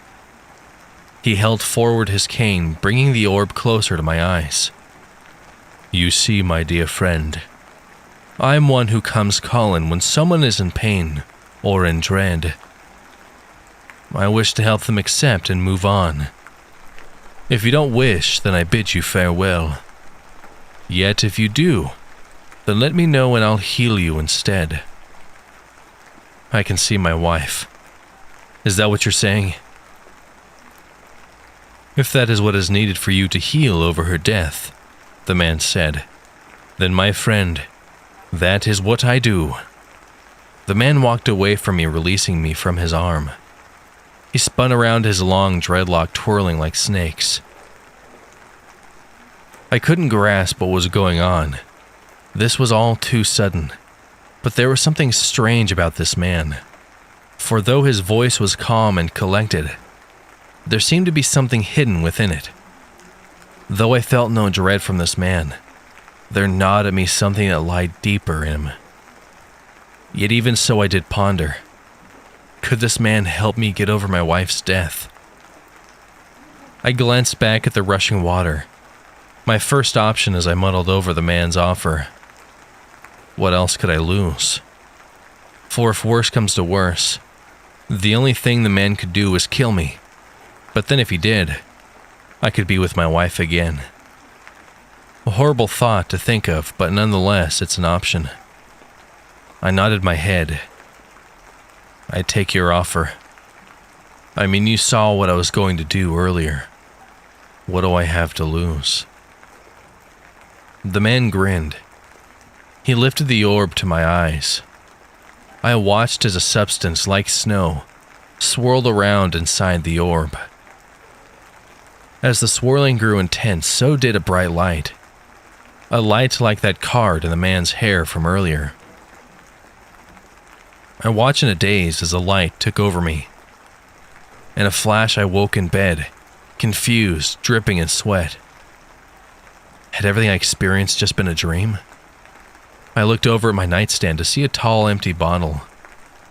I guess I must have fallen asleep with a drink. Before I could continue to think of what would happen, my ringing alarm barred me from my bed.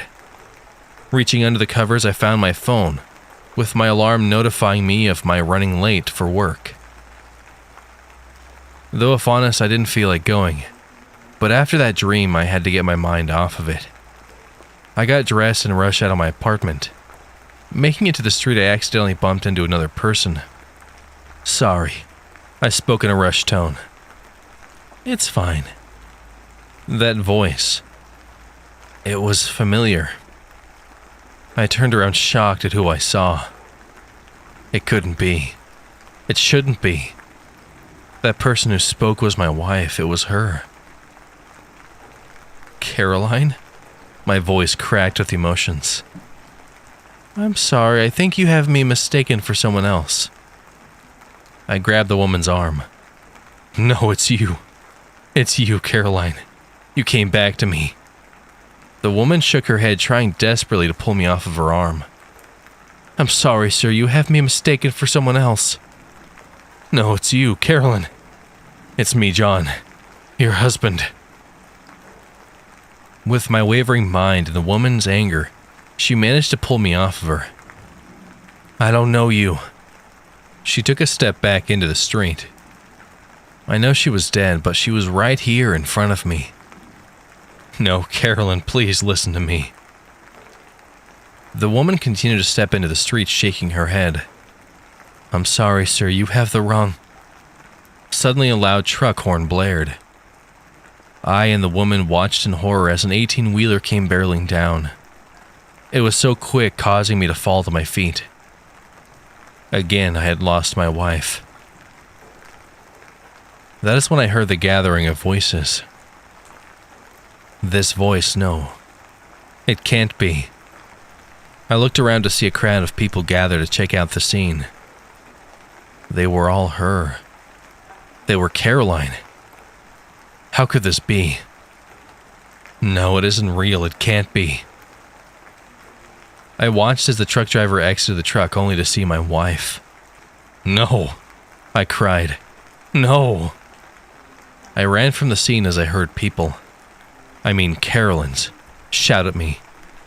I continued to run, never stopping. I couldn't believe what I was seeing. Everywhere. Anywhere, here and there and over there. Carolyn was all over the place. Shopping malls, restaurants, magazine covers, television channels, and billboards. What is this? What cruel hell is this? As I stopped to gather myself, I heard shouts come from across of me. I looked, but wish I didn't, for fear that my mind would explode at the sight. There, a large crowd of my wives gasped in horror and pointed at the 5th-story building. I heard some of them shout at whoever was at the top to not do it, or to hold on. Then my heart skipped not just one beat, but a trainload. I saw another copy of my wife on the edge of the building. Before I could react, I watched as that copy jumped from the building, coming to a disgusting end. Everyone screamed and cried. I shook my head in a frenzy and ran. I ran enough hoping to lose any sight of my wife's copies. Yet, it did nothing, and each time I had to stop to catch myself, and my mind became more shattered. As each time I saw my wife, they would each die, with every way becoming more gruesome than the next. She was shot, maimed, devoured, and other ways I will not describe. I ran and ran until my legs grew numb. Make this stop. I cried so loud, in hopes it would shake the heavens enough for God to fall off of his throne. I wanted answers. Moreover, I wanted this to end. Dusk had rolled in when my tired legs had brought me back to the bridge. I leaned against the rust as my eyes wavered down to the waters below. My mind had gone sailing to a place where reason doesn't exist. My eyes empty as all light had vanished. Though I stood there a completely broken man, I felt in a strange way in peace of it all. How many times can you watch someone die and continue caring? I stood there staring at the water, and my hand slipped into my pocket. I felt the presence of something flat, which I pulled out, revealing the black card that man had given me. I smiled a smile that you really couldn't call a smile, and let the card fall to the rushing water below. Then again, I heard that strange whistling, turning my head to see the man had once again appeared next to me. He flashed a grin. "How do you fare, my friend?" he asked in that rhyming fashion. "Did you do this?" I asked. The man snickered. I turned my gaze away from him to face the rushing stream down below. "I guess I should thank you in a way," I said. "I've seen her die so many times, I paused for a moment. "I just don't care anymore." The man stepped over to me. He gave me a swift pat on my head. "So, with her death, you finally accepted." I nodded. The man's grin changed into a long smile. Good, my friend. Now then, do you wish to be with her?" I began to chuckle chaotically at his question. Be with her? Be with her? I shook my head. I just want to move on. The man nodded. Good. That's what you should do. Moving is great. It's free and welcoming. I chuckled slightly. Yes, it is. That one nerve I asked for that night awoken. I pulled myself on the side of that rusty old bridge. I glanced down at the rushing water, seeing it soon become vibrant, with bright neon colors. The man stared at me, grinning. I held a half-broken smile. It's so wonderful, isn't it, Mr. I paused at that moment. Neon Black, the man spoke. You, my friend, may call me Mr. Neon Black. I chuckled half-heartedly. Ah, yes, I see. Or now I do see. Well, Mr. Neon Black, it's wonderful to move on. With my eyes and mind in different ways, I took that step forward. I plunged into that rushing water of neon colors.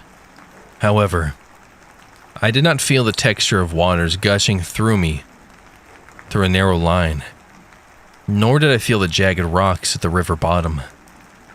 Now I felt the soft, slimy textures of corpses I'd seen die all day, their moans and groans filling the air around me. I couldn't care less at their pain or their appearance. With bile and blood encasing me, I welcomed that embrace. For I did what I wished for in all these years. I finally accepted my wife's death.